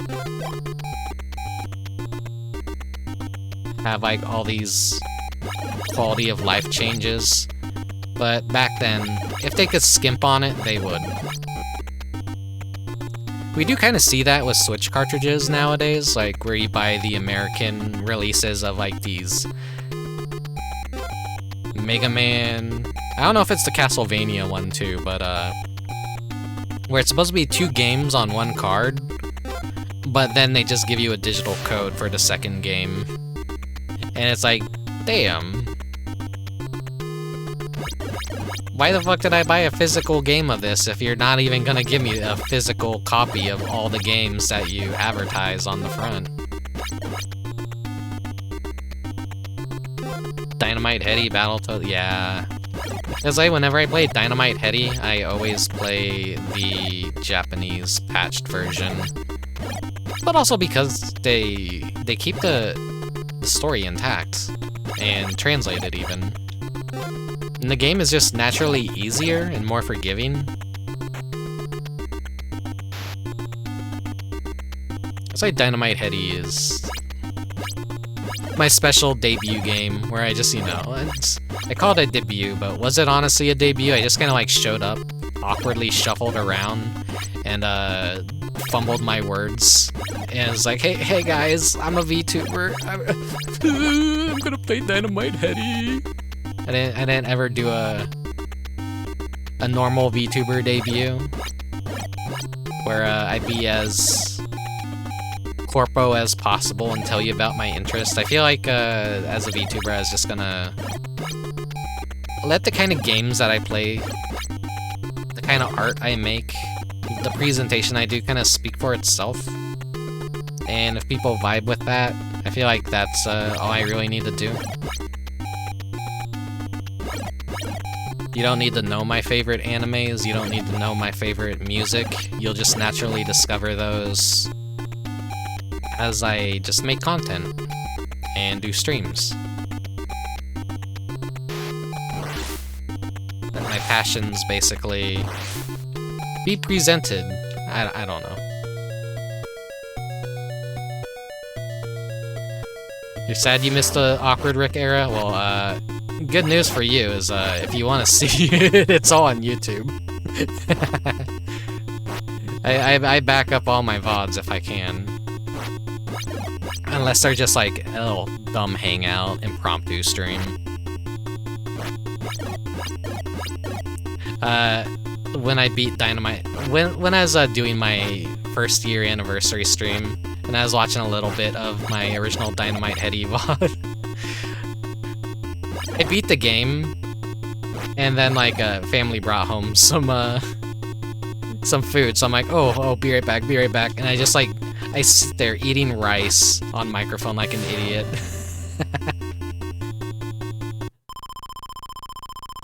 I'm like, oh man. That was like, you and your friends are dead, game over. Ah. One more. Will you ever upload your Tears of the Kingdom vids? No, I don't think so. I do have some of them saved here on Twitch, but the thing with Tears of the Kingdom was I didn't know how long it was gonna be. I didn't stream everything I did with that game, but I knew it was gonna take a huge chunk of my time.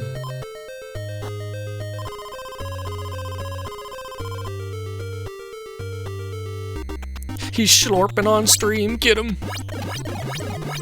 I couldn't believe how stupid I was during my debut. I was incredibly fucking nervous. I was incredibly sweaty. I was like, oh my god.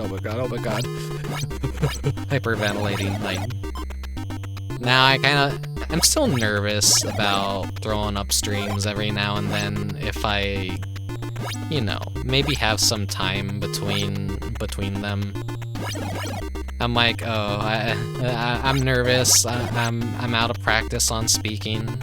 Spoilers, I'm always out of practice when it comes to talking to people. I'm the kind of person that goes entire days without directly talking to a single soul. I just kind of meander around like a zombie. The only people I'll really talk to will be family or anyone at work if I have to talk to anyone at work. Purely for business reasons. Otherwise, I'm just like that weirdo that doesn't socialize.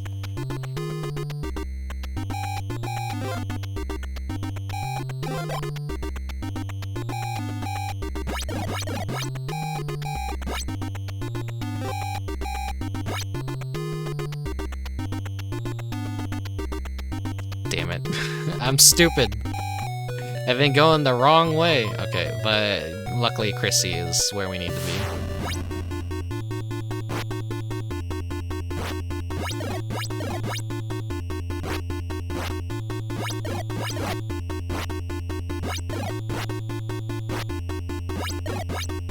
I am not good at dodging that. You kind kinda gotta wait for him to get close enough and just preemptively do it. You can't wait till the exact moment he's right in front of you.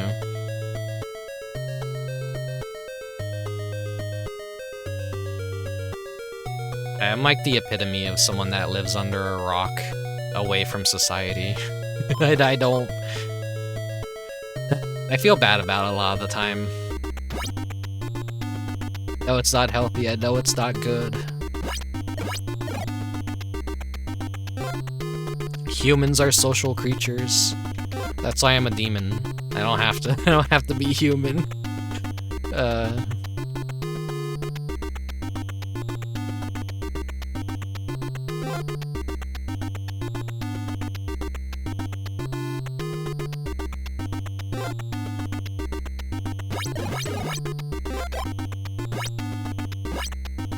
What the hell gave me the machete? Or the axe? So I'm like really curious about how this shit works.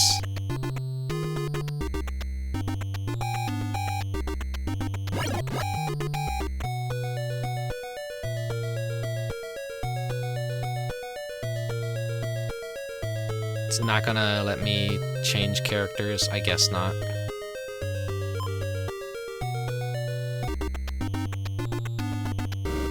Maybe it has to be a small house to be able to change the characters.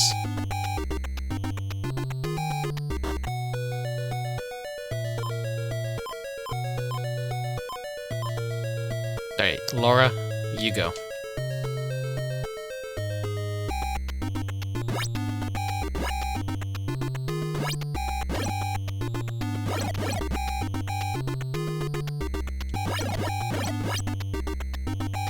Another interesting thing about like increasing difficulty for shit was those turbo pads and turbo controllers were like sold specifically to make games less infuriating. And I think like old Bomberman games were famous for that.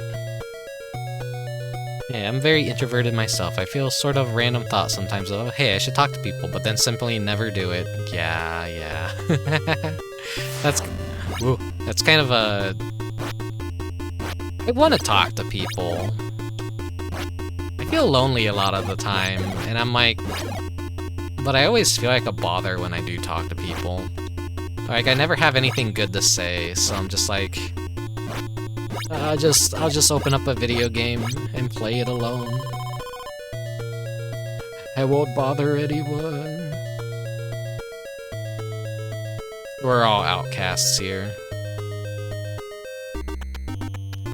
That's a consistent theme over here on Rickubus channel, where a social outcast plays a lot of video games that are basically the equivalent of a social outcast when it comes to how they scored and maybe like are misunderstood or journos just hated them. Then again, journos aren't really people. Journalists are awful.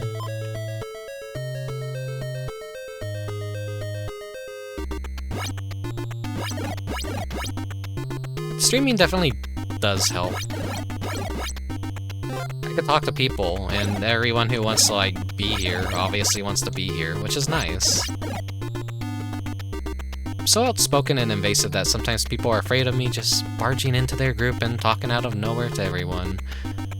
I feel like that's kind of similar to, like, just how public discords work. You just bust through the door, share a stupid meme, don't elaborate, just be silent, and watch the chaos unfold. That's usually how I operate. I'll just, you know, post a random fucking video of something, like, incredibly stupid. I was trying to go for the cave. Where's the cave again?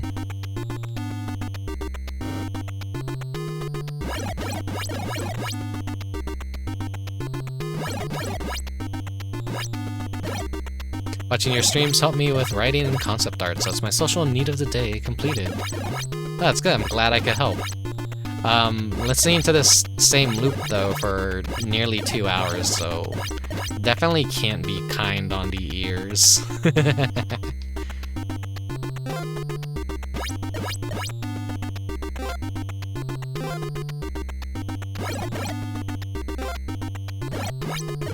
Some music variety really would have been nice for this game. But it was made on a budget by a company that specialized in toys and wrestling stuff. And they just outsourced all the work to Atlus to make a game.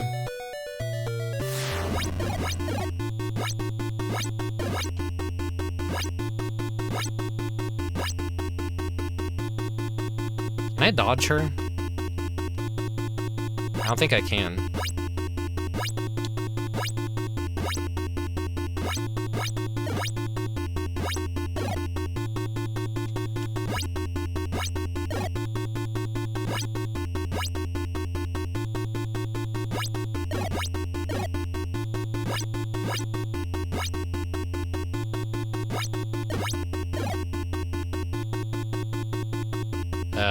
This is getting close. Ah, damn it.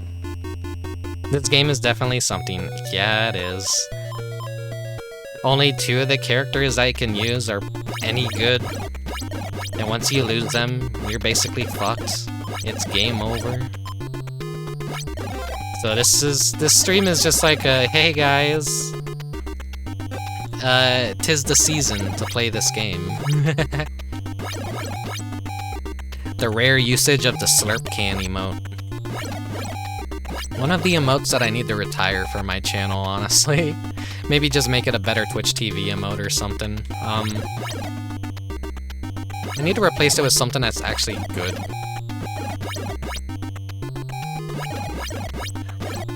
So I don't think there's like anything anyone could possibly use that emote for.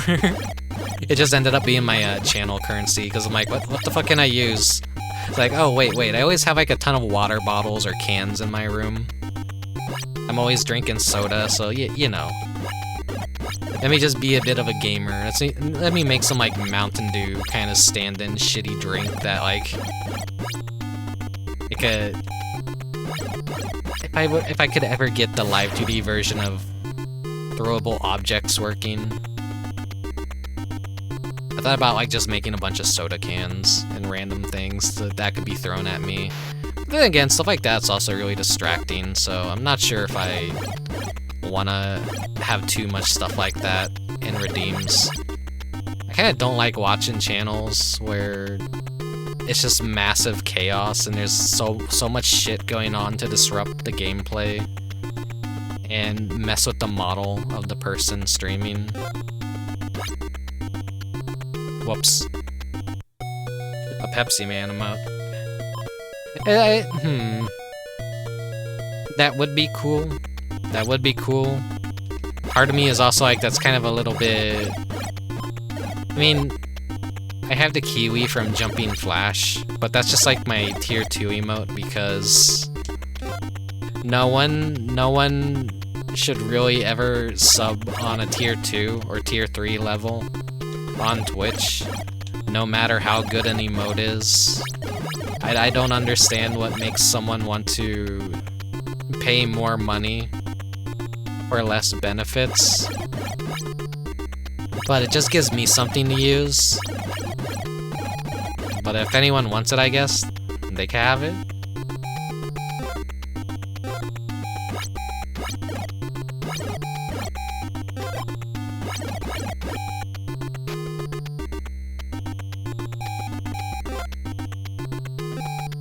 Theming emotes after games would be cool too.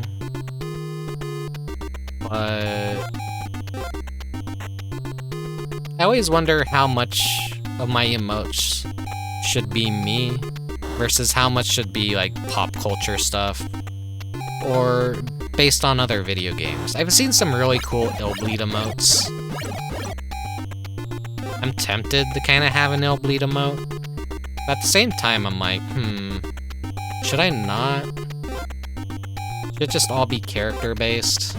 Should all my emotes be me? I'm not 100% certain. I still have a lot of stuff I need to do for the channel. I need to... Those kids are fucking dead.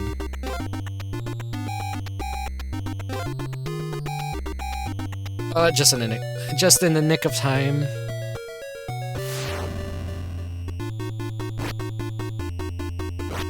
gotta do like subscriber badges. I gotta do like bit badges. But that requires like extra small things. And making those look good, it's pretty hard. I don't know what to even theme them around. Not mix the pop culture with channel identity. I kind of like being original, even though I'm a fucking VTuber. I'm a fucking I like Nintendo games. I just play video games and I like sharing cool video games. So I'm basically not that original while being original. I don't know. It's kind of like this weird brainworm shit. Like I like a certain element of most of what I can do if it could be original. I like to kind of keep it original. Rickubus perfectionist dump incoming. I mean, that's every fucking stream. I'm a fucking perfectionist about everything. That's why I barely can stream consistently, is because I'm always setting up scenes and thinking in my head, what little gags can I do? What things can I...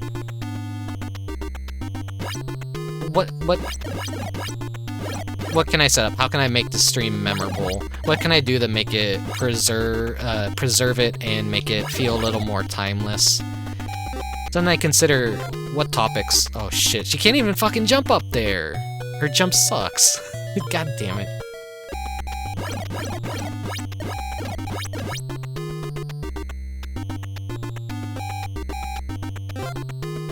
What was I saying?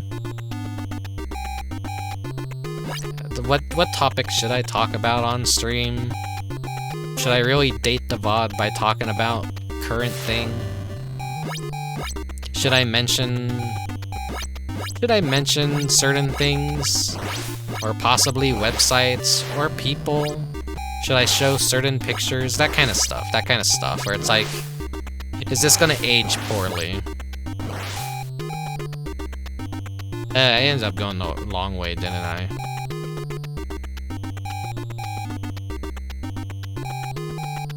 Thank you. I try and be unique.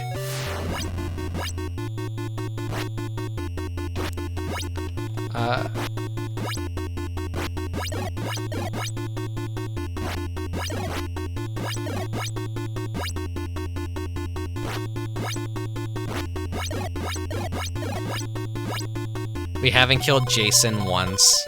He is a beast. An absolute beast in his first form.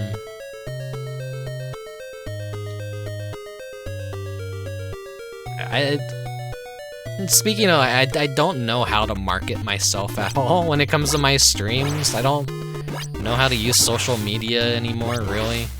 Everything died for Twitter, and now Twitter's dying, so... And it's harder to be seen on Twitter, it's harder to be discovered. I don't know what websites to honestly go to and advertise. I don't know. I don't want to run a million different social media accounts. I don't want to use hashtags. I don't want to get too up in people's faces and go, hey everyone, check me out.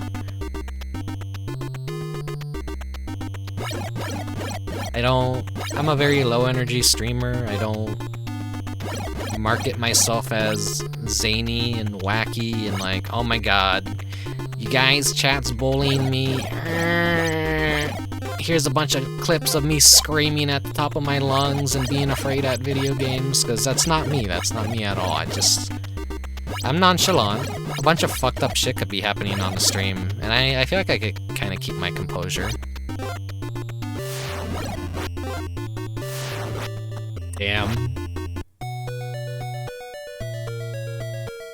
I like how you give spotlight to cool games like Gregory Horror Show and Stretch Panic. Everyone be talking about AAA games in GTA and Call of Duty. It's nice to have the more obscure stuff get some attention too. Yeah, that's how I generally feel. Is just I wish Stretch Panic is always one of those games that I love because I know how it plays. It's a great game to me, but everyone playing it for the first time doesn't understand it. They don't know that all the story is in the manual. They don't know about the exorcism. that you need to do to actually beat the game. So they just kill all the bosses and then think they'll get the credits, and then they don't. And then they're like, ah, fuck this game. This game sucks. I'm good. I'm not gonna go kill all those bosses again. I hate seeing that. I hate seeing that for real.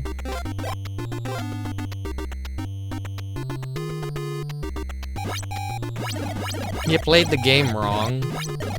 There's kind of some clues to hint that, yeah, you obviously aren't playing it right. Sometimes with a lot of these older games, you have to read the manual to understand the controls. Like this one. This game has a lot of the information in the manual.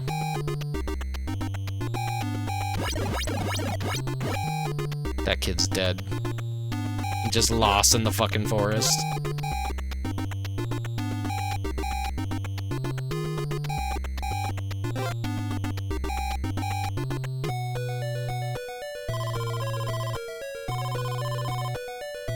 I wonder what's behind that door.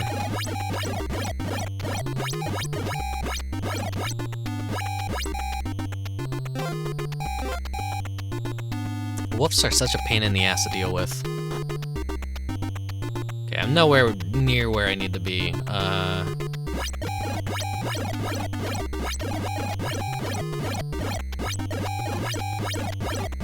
Imagine if everyone talked about only the most popular game. I mean, I don't have to imagine that. I'm already living that. Everywhere you look, it's Valorant, League of Legends, Counter-Strike 2, whatever game of the month is currently on everyone's mind. Just fucking kill me. Fucking kill me.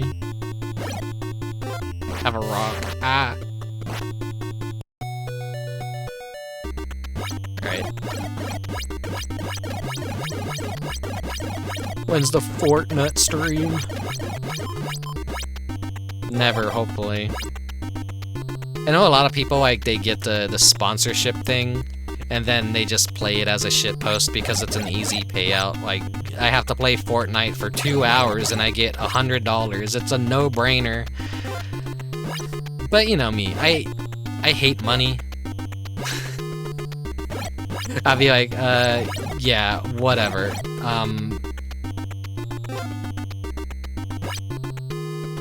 I won't do a Fortnite stream even for $100. Keep your money.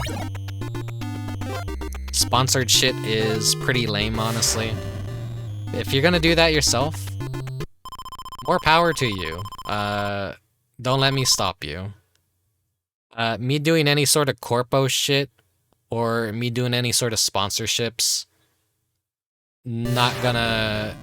probably not gonna happen ever. I say probably. One of the downsides of doing something like a hobby or a passion is sometimes you gotta expect a little bit of return to be able to keep on doing it. Because if you're just doing everything for free all the time, you're eventually not gonna have any money, and you're gonna have to take up jobs and work longer to make ends meet. So that's the hard thing about, like, marketing yourself. Do you just keep things a passion project and get to do it less? Or if you make that passion project more into a job, you get to do it more. But then there's the balance of, I will hate it if I constantly have to keep doing it. And it stops being fun, so finding that balance is definitely hard.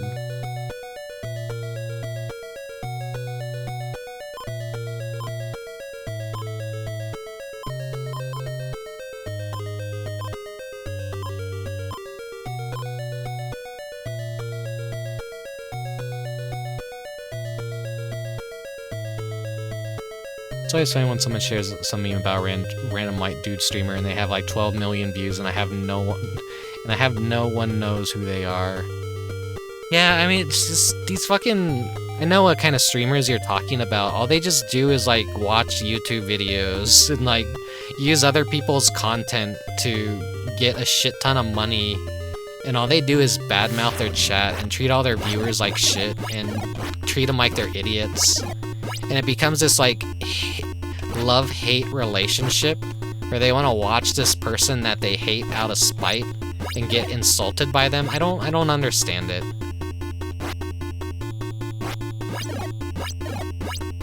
That's how I know I'm never going to be successful at anything I do, because people want that, apparently. That's how you become, like, there are streamers and then there are Twitch streamers. I think that's a very key difference to bring up. I am a streamer. I am not a Twitch streamer.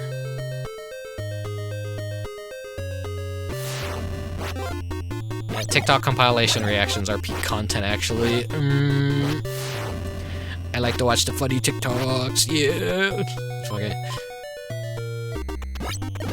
It's like I always try and like make streams that I feel like are definitely worth watching. This one isn't a stream particularly worth watching, though. But it's still gonna be archived nonetheless because it's been fun talking and sharing stuff. So it's more of a, I guess this is more of a podcast stream than anything.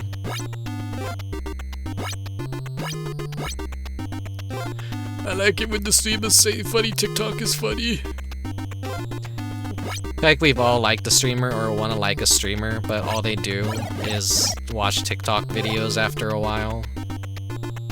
There's like some bigger streamers that I'm like, you know, they do have a really cool model, they do have a really cool theme, but then their content completely sucks ass, and I'm just like,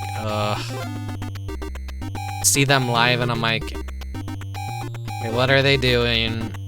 TikTok reactions, spooky videos. When are they gonna play a game again? It's just, that's me kind of being a bit of a cynical asshole. Thank you. I'll take care of myself real quick.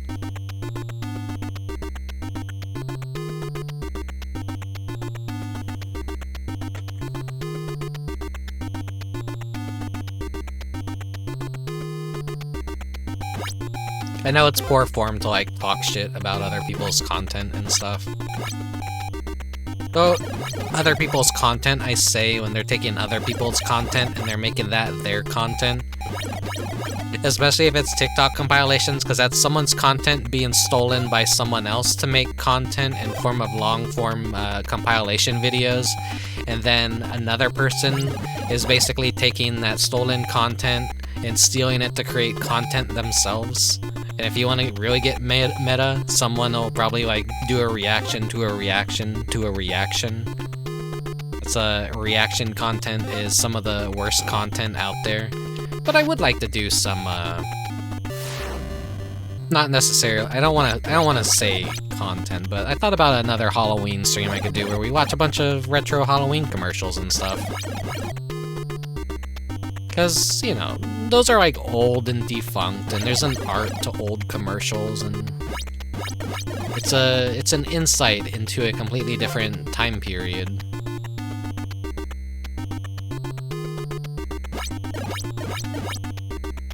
It's not just me watching someone else's YouTube content and being like, hey everyone, stupid guy gets hit with a plank of wood. I laugh. I don't know.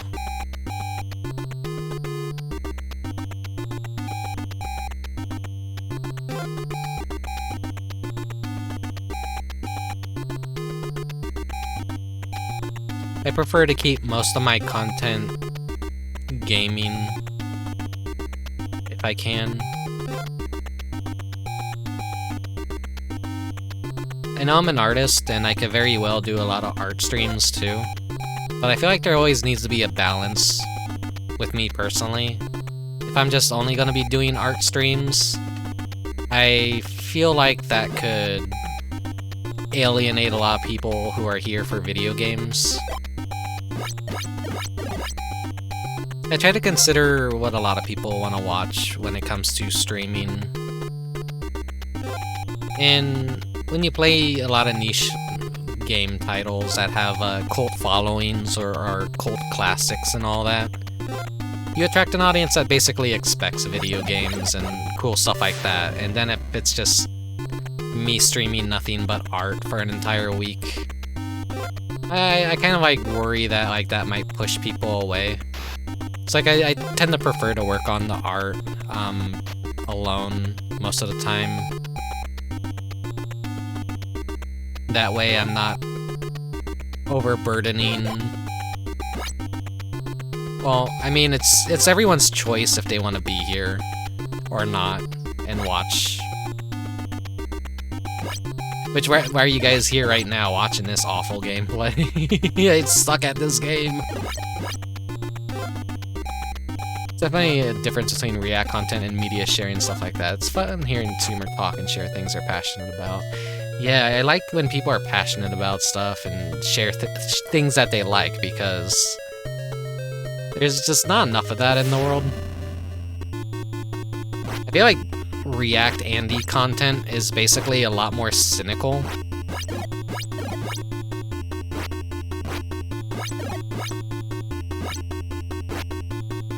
Because there's not really much to say besides dunking on people or laughing at people's pain. But if it's an old commercial, it's easier to kind of joke about. If anything ages poorly or just feels like it's so, like, goofy, I don't know. It's like an innocent... It's more innocent with a retro commercial than it is with watching people disable themselves by jumping off of a roof, you know?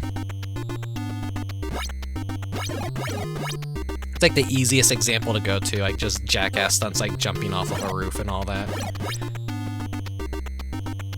Did Jackass really ruin an entire generation of people? Who knows? Who knows?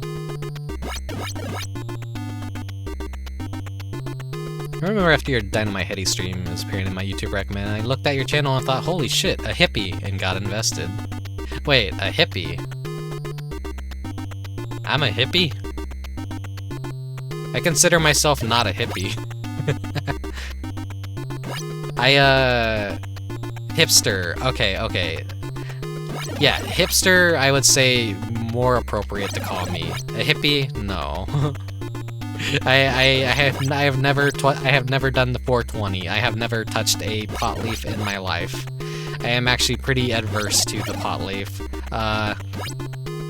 And I am one of those corporate shills who will be like, oh boy, new Nintendo slop.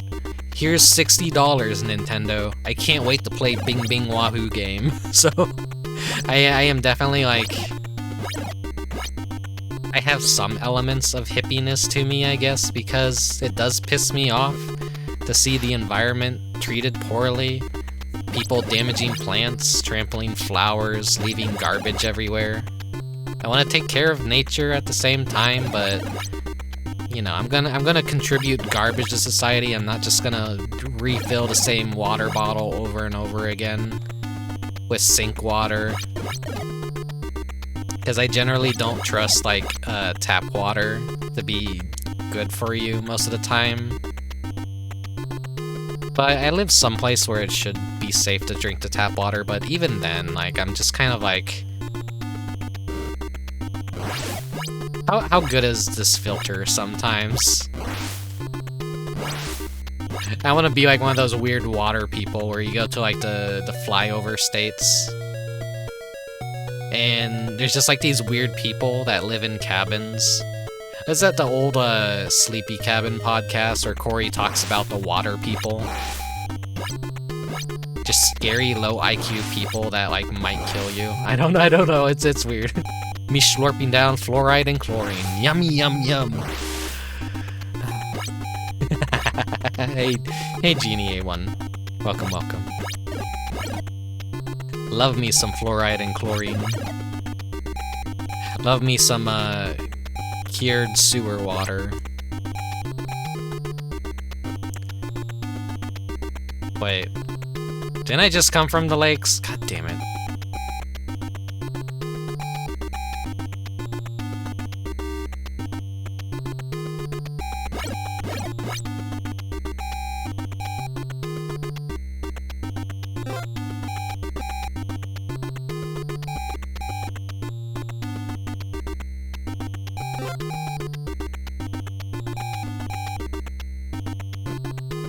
God, forests make no goddamn sense.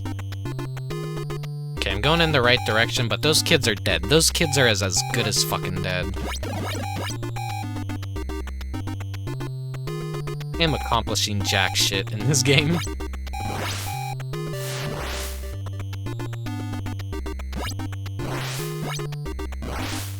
Yeah, Tulip and Stretch Man. Tulip, the guide, the manual for Tulip is essentially a guide, and it's there for you to like take notes about the game and everything. It's actually really crucial that you play Tulip with the guide to understand the manual to understand some stuff.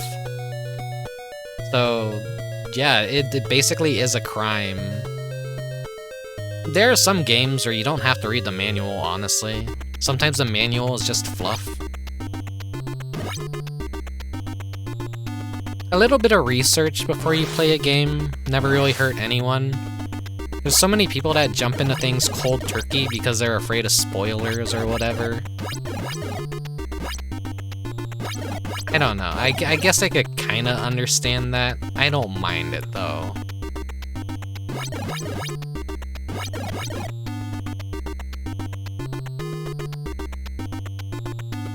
What do I do next, honestly?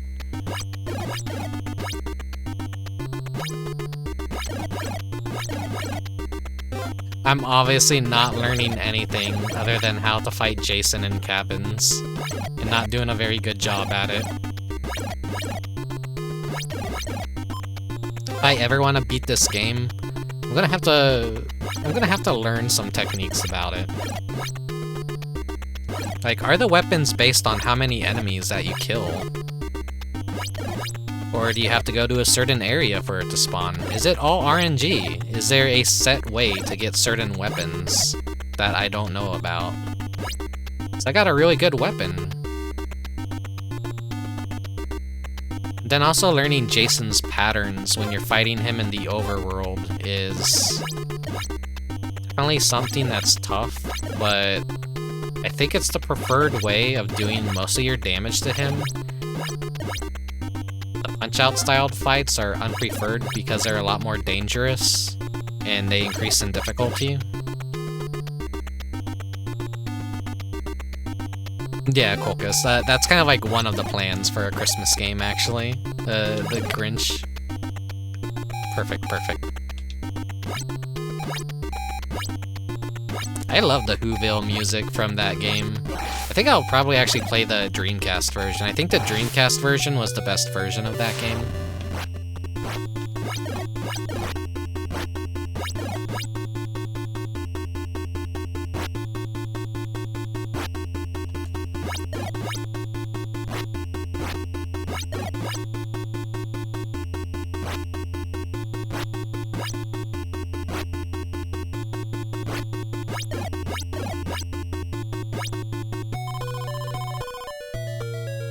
God. This weapon feels like it should be doing more damage, but it's not.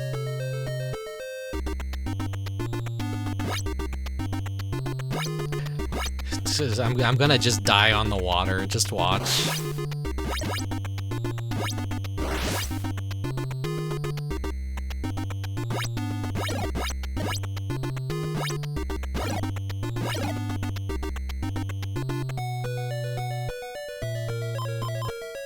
Let's switch to Chrissy.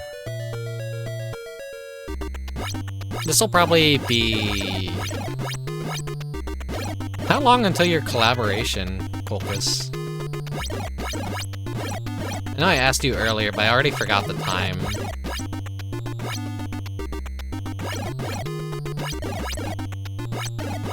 Half an hour? Okay. Well, we'll do the stream for like another hour, half an hour. Just give me the heads up, and you'll be the raid target tonight.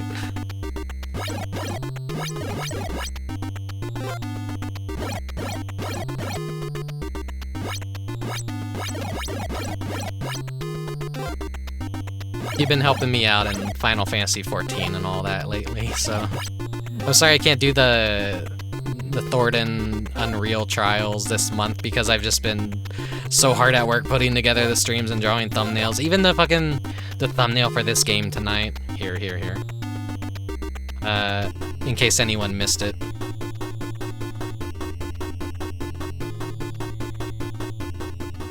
I fucking threw that together late last night, like 3 hours. It was simple enough, but it was actually incredibly fun to draw. It's not the best thumbnail that I've done, but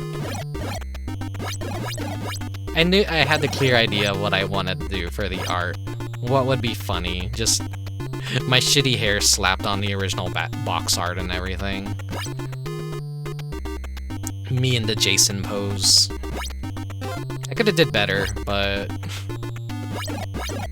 I didn't expect this to be a quality stream or anything.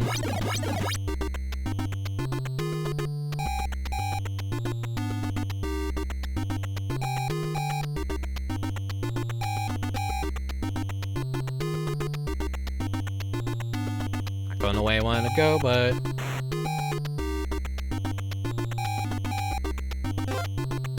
yeah, thumbnail doesn't always have to be super high quality. If it's a game I really care about, I tend to want to make them high quality, though. I consider all the streams during holidays to be like a holiday special, kind of, so like, I try and put a lot of effort into them. I'm still really proud of the Mad Panic Coaster one that I did last year. I feel like that's still one of my best thumbnails.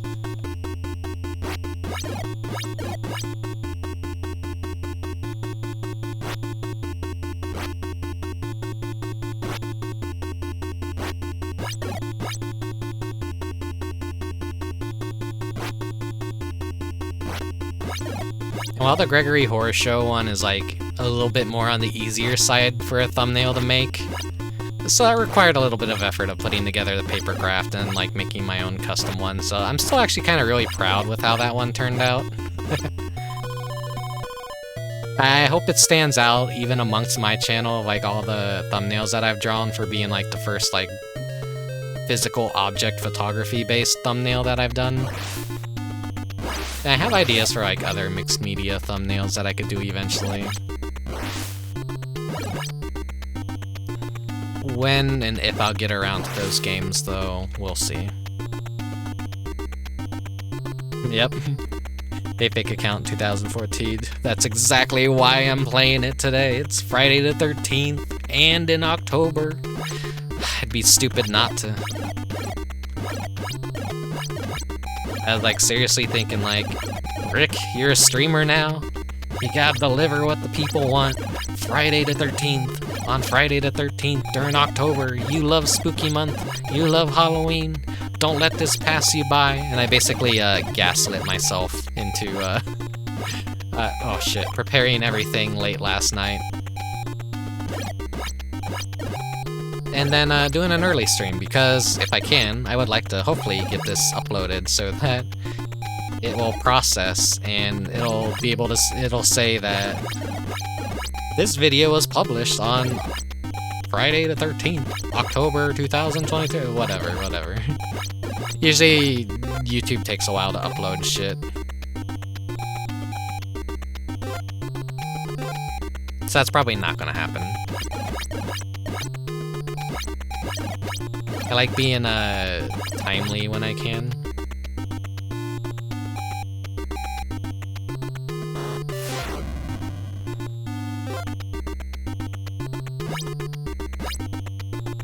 Oh, he's coming, he's coming.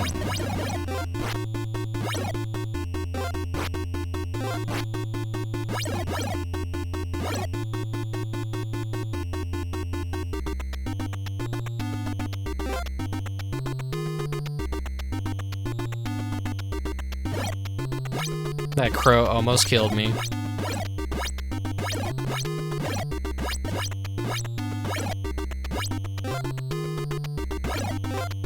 Is he going clockwise or counterclockwise? I don't know, his trailing. I think he goes just because he runs in a direction doesn't mean he's like going in that actual direction. Directions in this game are very confusing.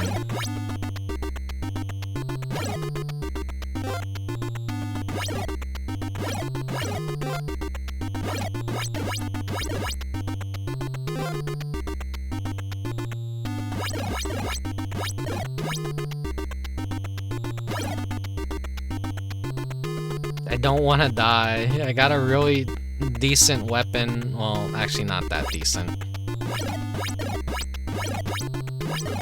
Why couldn't they just make a game where you play as Jason instead and kill people?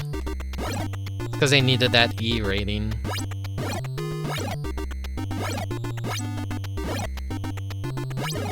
Actually, no, E ratings didn't exist back then, did they? They need that Nintendo seal of approval, more like. So they couldn't be too violent. Sort of's gotta be like set spawns for items that I'm just completely missing out on.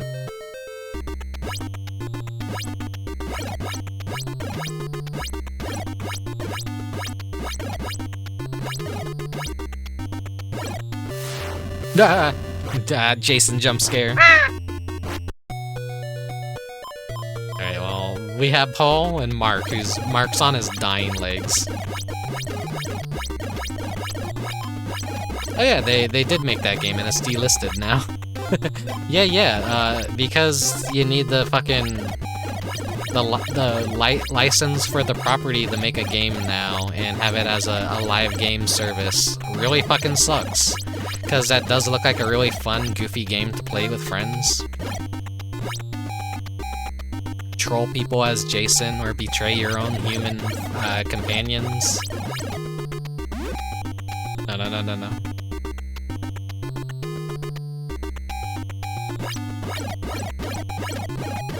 I just think of the one Oni Plays episode where they actually played that Friday the 13th game. And it's one of their funniest fucking Halloween episodes ever. Because they're just fucking around. They're trolling the shit out of their teammates. They're getting them caught, and like the Jason player is just like, yeah, okay, I won't kill you because you're helping me out. And they're all trying to kill Oni. Oh, Jason wiped out the kids. Game over. Just as I arrived. Whoops. I'm a bad counselor.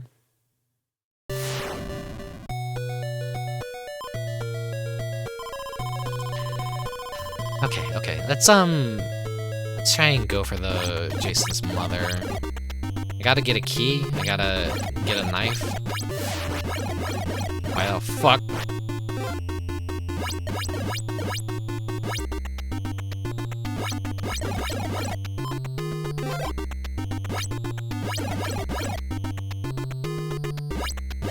That's gotta be RNG where he starts, and I just happen to get really lucky and unlucky at the same time.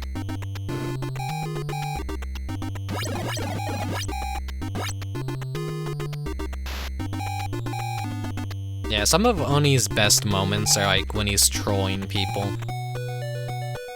in multiplayer games.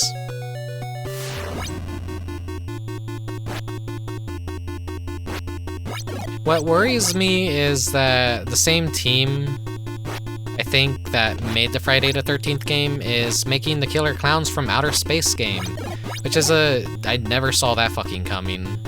I always thought like Killer Clowns from Outer Space was just this sleeper hit that would never become too big of a pop culture icon, but now they're just suddenly milking that property. Halloween decorations are like just referring to them all the time. They're selling masks based on the characters. They're selling like snow globes, merch, animatronics, everything. You can name it. T-shirts. They even had a Halloween Horror Nights at Universal's that was themed after Killer Clowns. It just massive resurgence happened for that movie. They're milking the clowns, yeah. Maybe that had to do with the whole like clown outbreak that one Halloween year. Shit. Fuck off.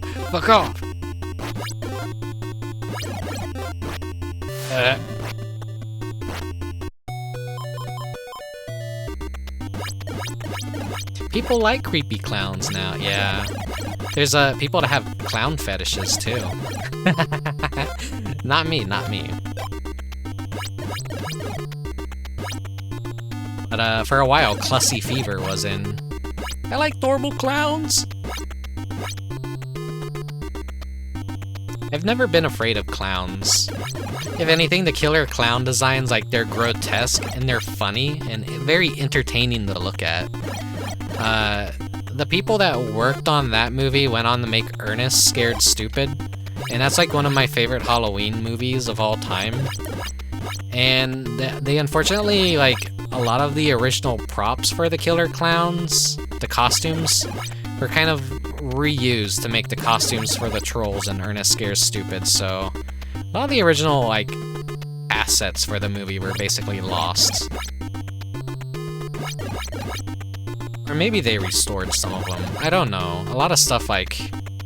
Think back to about Labyrinth. What was the name of the little troll dude that, like...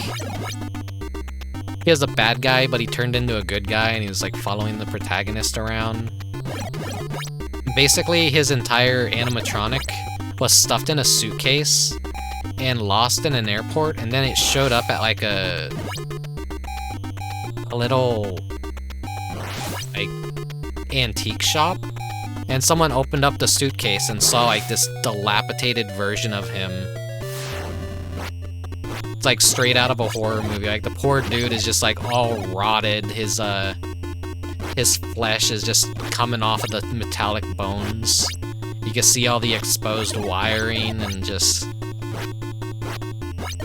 It's so tragic how a lot of these iconic movies just... They didn't know that they were gonna age so amazingly, so they didn't bother preserving them, or just sometimes it was... They just disappeared and they couldn't do anything about it.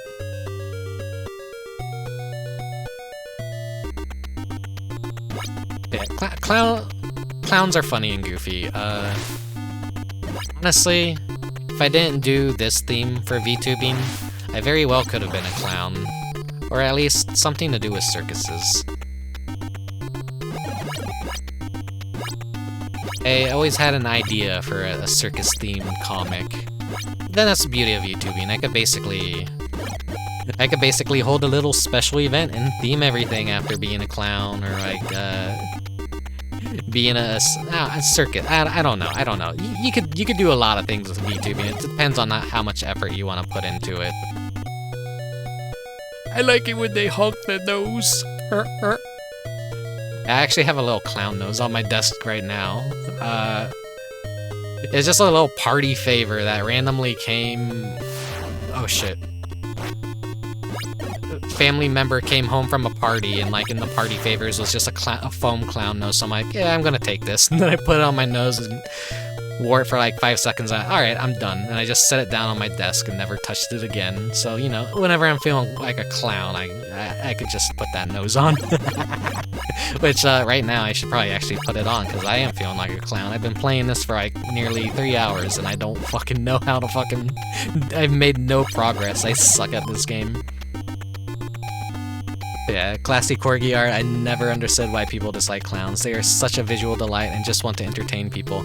Exactly, that's the tragedy of the clown, is you want to be an entertainer, you want to make people happy, but for some reason people fear you. Some people see you as a monster, and I mean, horror movies haven't really been helping with that, but... That's the tragic existence of a clown. And also the beauty of being a clown. I don't know.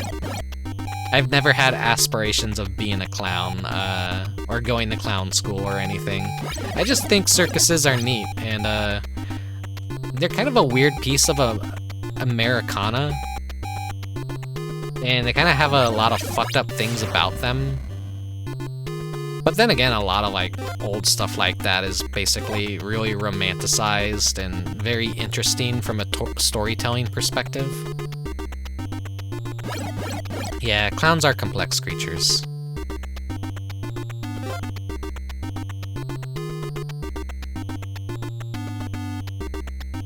I always like that one story where it's like, the theater is on fire, and the only person who's around to warn everyone that, get out, the theater is on fire, escape with your lives while you can. The clown's just trying to warn everyone, and everyone thinks, oh, it's just a part of the show because it's the clown telling us to get out of the theater that's burning down. And so the entire theater burns down with everyone in it because everyone was just too busy laughing at the clown who was actually trying to not be a clown for once. I think that's an interesting, funny, tragic story.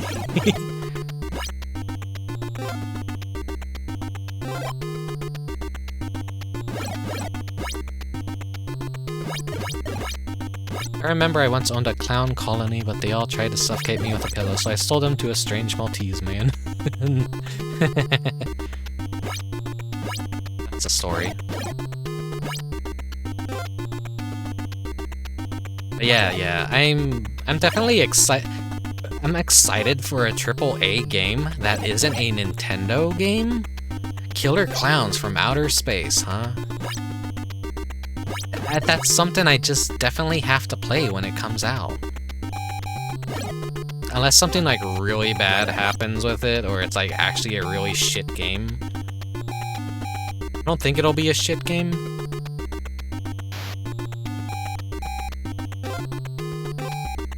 Here's hoping everything goes well and it doesn't get shit-canned or canceled. Speaking of things getting canceled, Sega's Hyenas got shit-canned, and that was like, what, open beta? Very interesting.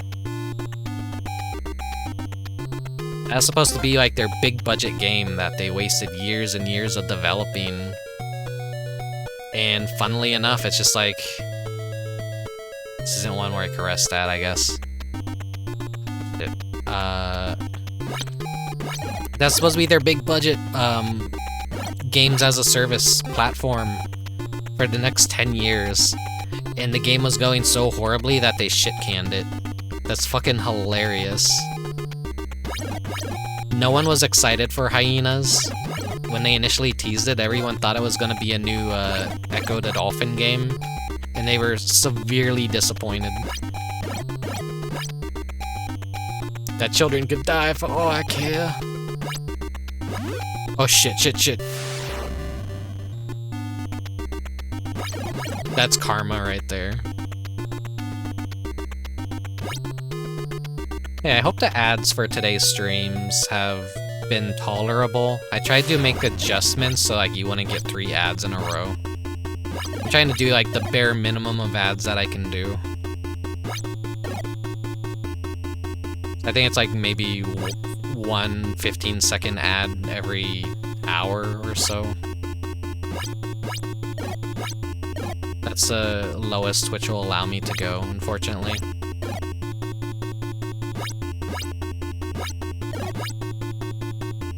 Yeah, I don't have the skills required to fucking... Okay, I think we... Wait, why was I not dying? Does this character, like, instantly apply medicine or something?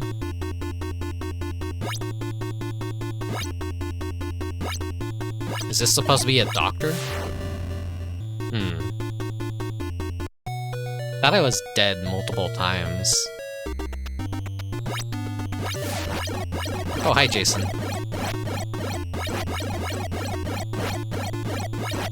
Just eat a face full of rocks. Okay.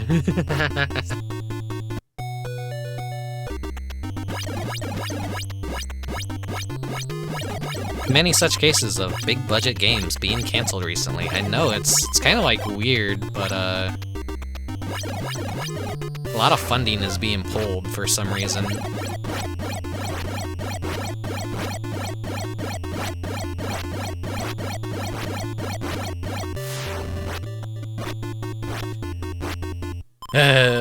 You and your friends are dead. Game over. Let me check something real quick.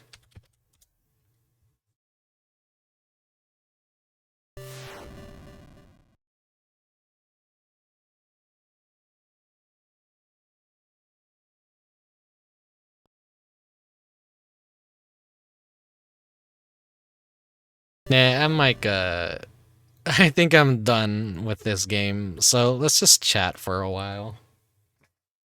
I'm definitely like been chatting a lot, and that's like been destroying my concentration. If I know a game like the back of my hand, it's generally easier for me to talk and play it at the same time and not be such a mindless zombie running around accomplishing nothing. Here.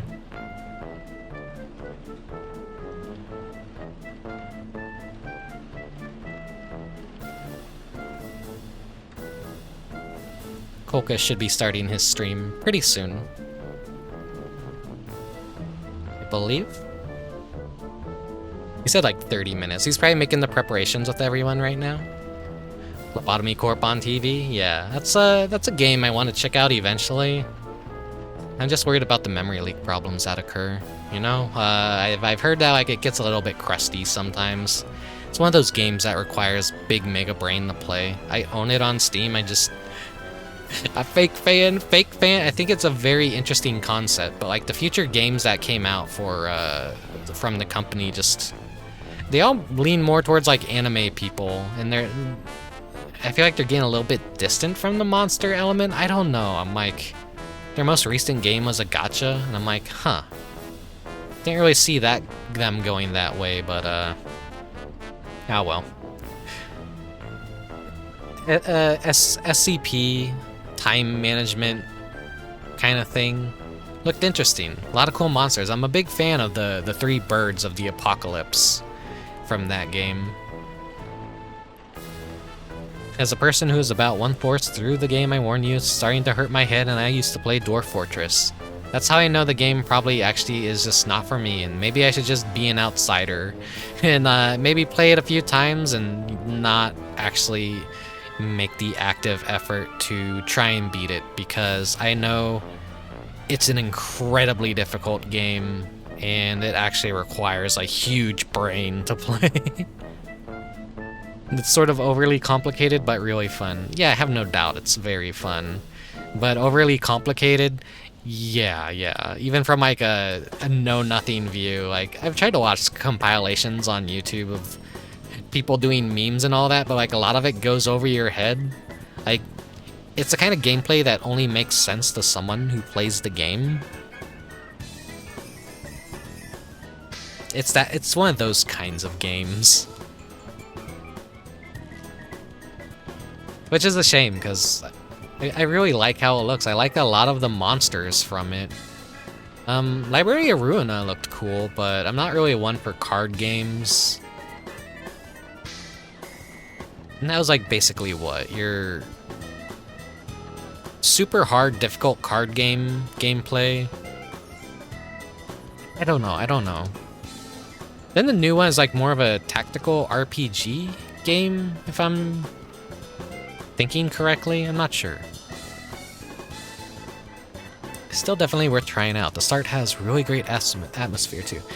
Yeah, one day I do want to check it out. Like I said, I do really dig the style of it. I really want to become a fan and get into it. Well, thank you for the follow, Classic Corgi Art. I mean, I have it, so I may as well try it one day. Otherwise, it's going to be like a bunch of other games in my Steam library that I bought but haven't played yet, so... Actually, it was gifted to me. Galley Sprout, thank you for the follow. What was I saying? Yeah. Lobotomy Corp was actually gifted to me by a friend, so... I kind of felt bad I never played it. Trevor Arcana, thank you for the follow. Where are you following? You're a subscriber to the channel. Weren't you following already? Weird. Or did you just...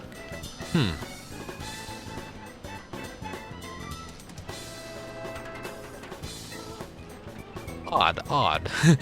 I forgot to follow. Okay, that makes sense. You are in the Discord, I think. So that's how you're like finding out that I'm streaming and all that when I go live. So I'm not like a normal VTuber that has a schedule and stuff. I just stream when I feel like it. And very often I don't give anyone any notice. If you guys get anything, it's basically a tweet that says, hey, in an hour, I'm gonna play this game. But sometimes it's just like, it just works best for me to throw up the stream whenever I want to play. Because I live on a street where people like to mow their lawns constantly, or just take a hammer and bang on sheet metal for no goddamn reason whatsoever. So a very noisy street. And I prefer to do streams when it's pretty quiet outside. Not a whole lot of noise. Everyone's relaxed, sleeping. It's late at night, you know.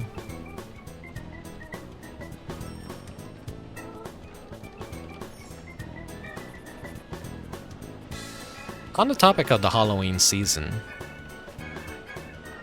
do you guys know McDonald's is bringing back the Halloween buckets with some new designs? They're doing 4 this year.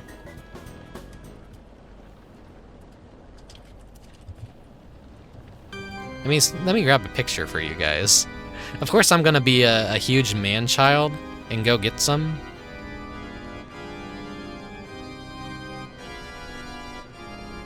Trying to get a proper picture of them.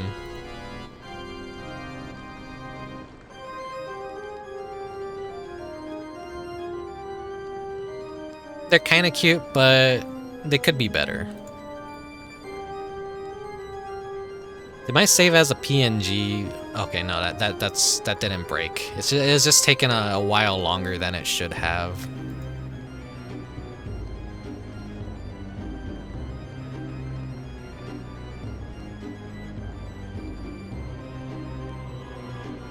I really need to work out a better system for myself when it comes to sharing images quickly on stream.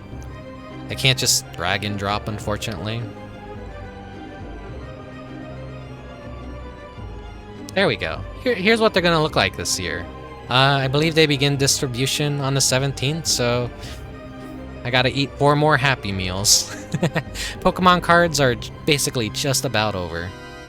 Rock and roll McDonald's. Rock and roll McDonald's. I love the pumpkin skeleton looking pale this design this year. I like the mummy too, and I like the Frankenstein. They're all cute. Maybe the vampire is the weakest design to me. Grown man excited for Halloween buckets from McDonald's Happy Meals. I mean, like I said last year. Deep Sea Fanglyfish, thank you for the follow. Like I said last year when I collected the 3 retro throwback buckets that they had, it's the small things in life that you just kind of gotta appreciate these things when they come around. It's basically like, oh man, I love capitalism. Get me those Halloween plastic buckets from McDonald's. I love fast food. I love shitty garbage that is gonna make me fat. You know, that kind of. Me justifying my stupid obsession with collecting neat little trinkets. maybe you'll get them over in. Well, actually, no, maybe not.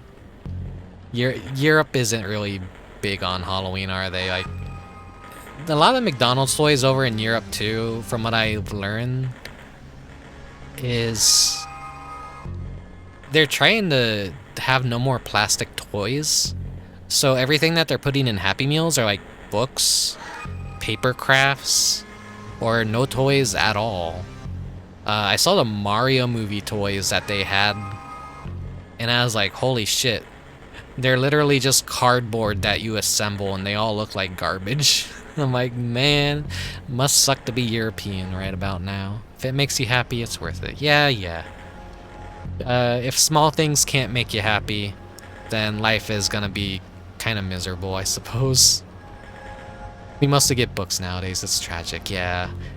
Oh boy, I wonder what I got in my Happy Meal. Oh, it's a book. Throws it in the trash. Did I know they're unironically creating more trash? Like, I feel like a kid would want to keep a toy, and then the toy would have more worth down the line. When, you know, you have a new entire generation of people excited to get old retro trinkets and all that. Like, who knows? Maybe in 20 years, these buckets will be held fondly in the memories of some kids growing up, and they'll want to pay exorbitant amount of money to get them back. I don't know. I don't expect the value of these things to go up, because the originals were way better in every single way. Everyone always talks about the originals.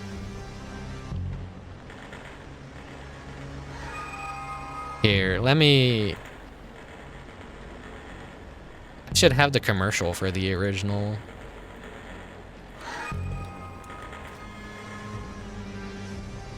I have several McDonald's commercials, so...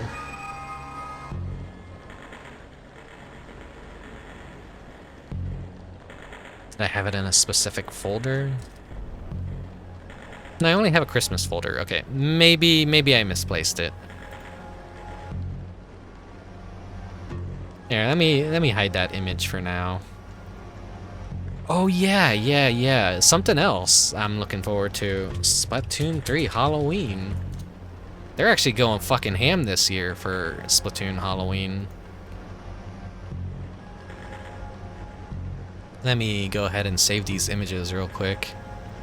I'm actually really impressed by what they're doing.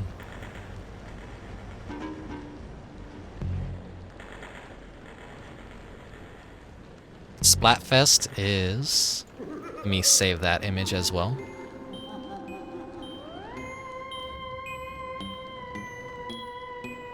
They're gonna have decorations in the stages too and everything. It's done a lot of effort into this. Even the idols get like a makeover. I didn't know I'd be talking about this, otherwise I would have grabbed them ahead of time. Let me get my plastic Pokemon McDonald toys again. Yeah, it was cool when they had the plastic McDonald's Pokemon toys. They basically just do cards now instead. But I mean, that's still a really cool toy because Pokemon cards are fucking cool regardless. I got the full set. So I had to eat a few Happy Meals, but I got the whole set. Didn't have to buy it off of eBay. Let's see. So the next Splatfest will be October 27th. Zombie versus Skeleton versus Ghost. What team am I feeling like the most? Honestly, Skeleton. The art says go with Skeleton, but the brain is telling me maybe go Zombie. They're all good choices. Fry could potentially win this next Splatfest. So that's something to look forward to when I do my fucking boring ass Splatoon 3 stream. But it'll be Halloween themed and like here's some of the other stuff that they're doing. They're actually giving away some cool items too. We got a Plague Doctor mask. I'm excited about that. I love me some Plague Doctor masks. The Mummy one ain't too bad either. The Cthulhu mask, Cultist, pretty cool. Pirate, weakest one. Even the idols are gonna have new costumes. Big Man's dressed as a ghost. Shiver is like, I want to say an Eastern vampire, kind of, maybe? Ghost? No. Big Man's the ghost. Maybe Jiangxi? I don't know. She doesn't have the talisman on her head. Fry is... I honestly don't know what Fry's supposed to be. She's just like all glammed up. I don't know.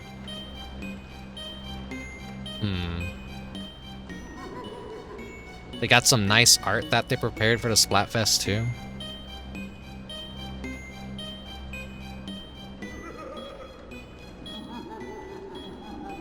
Saving images off of Google really fucking sucks.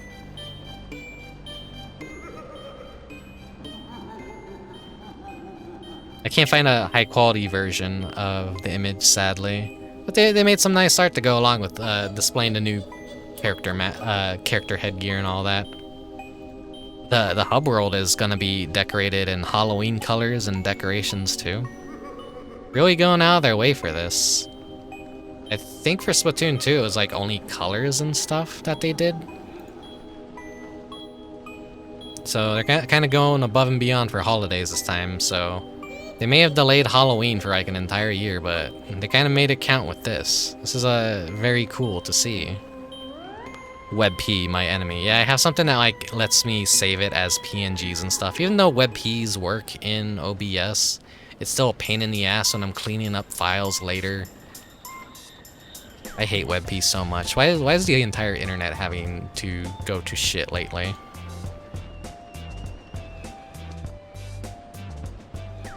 Alright, looks like everyone's ready to start over on Kolkus's channel, so I'm gonna send you guys over there. Thank you for joining me today for our Friday the 13th stream. Sorry I couldn't beat the game. I can't necessarily beat every single game that I play on stream. I knew eventually that chain would be broken, that combo wouldn't last forever. It is a really hard game. You need to be like one of those super cracked retro gamers that lives for the jank. And I'm not exactly one of those kind of gamers. Mad respect for a lot of people who like master NES and SNES games. While I did play a lot of them growing up, I never considered myself particularly good at that generation of games. I'm more of a Nintendo 64, PS1, PS2, GameCube kind of like. That's where I kind of started being good at games, but you know, the difficulty for games started like declining as years went on. But sometimes they're unjustly difficult. Sometimes they're justifiably difficult. It really depends. There's a lot going on in the gaming industry in the very early days. Like the whole rental stuff and just making games hard so that people would be more inclined to buy them than to just keep renting them. Anyways.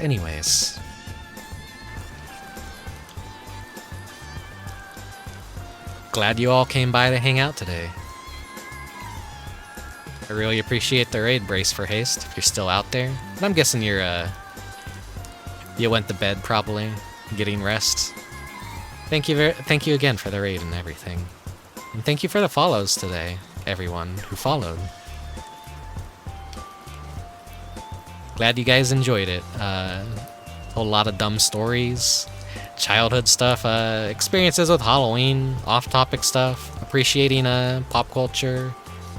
Hopefully you guys have some cool stuff that you could go look at now on Dinosaur Dracula's articles and Twitter and podcast, website, whatever media you want to consume and all that.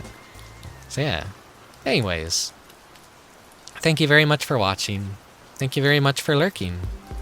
You're watching the VODs over on YouTube or Twitch. Thank you very much as well. Appreciate all the support. I'll see you guys next time. Probably not this weekend. Probably maybe during the weekdays I'll be back with something. What I will play next, we will see. I'll leave that a mystery for now. A spooky mystery. Ooh. Yeah, take care. Have a good night. And I'll see you guys next time. Bye-bye.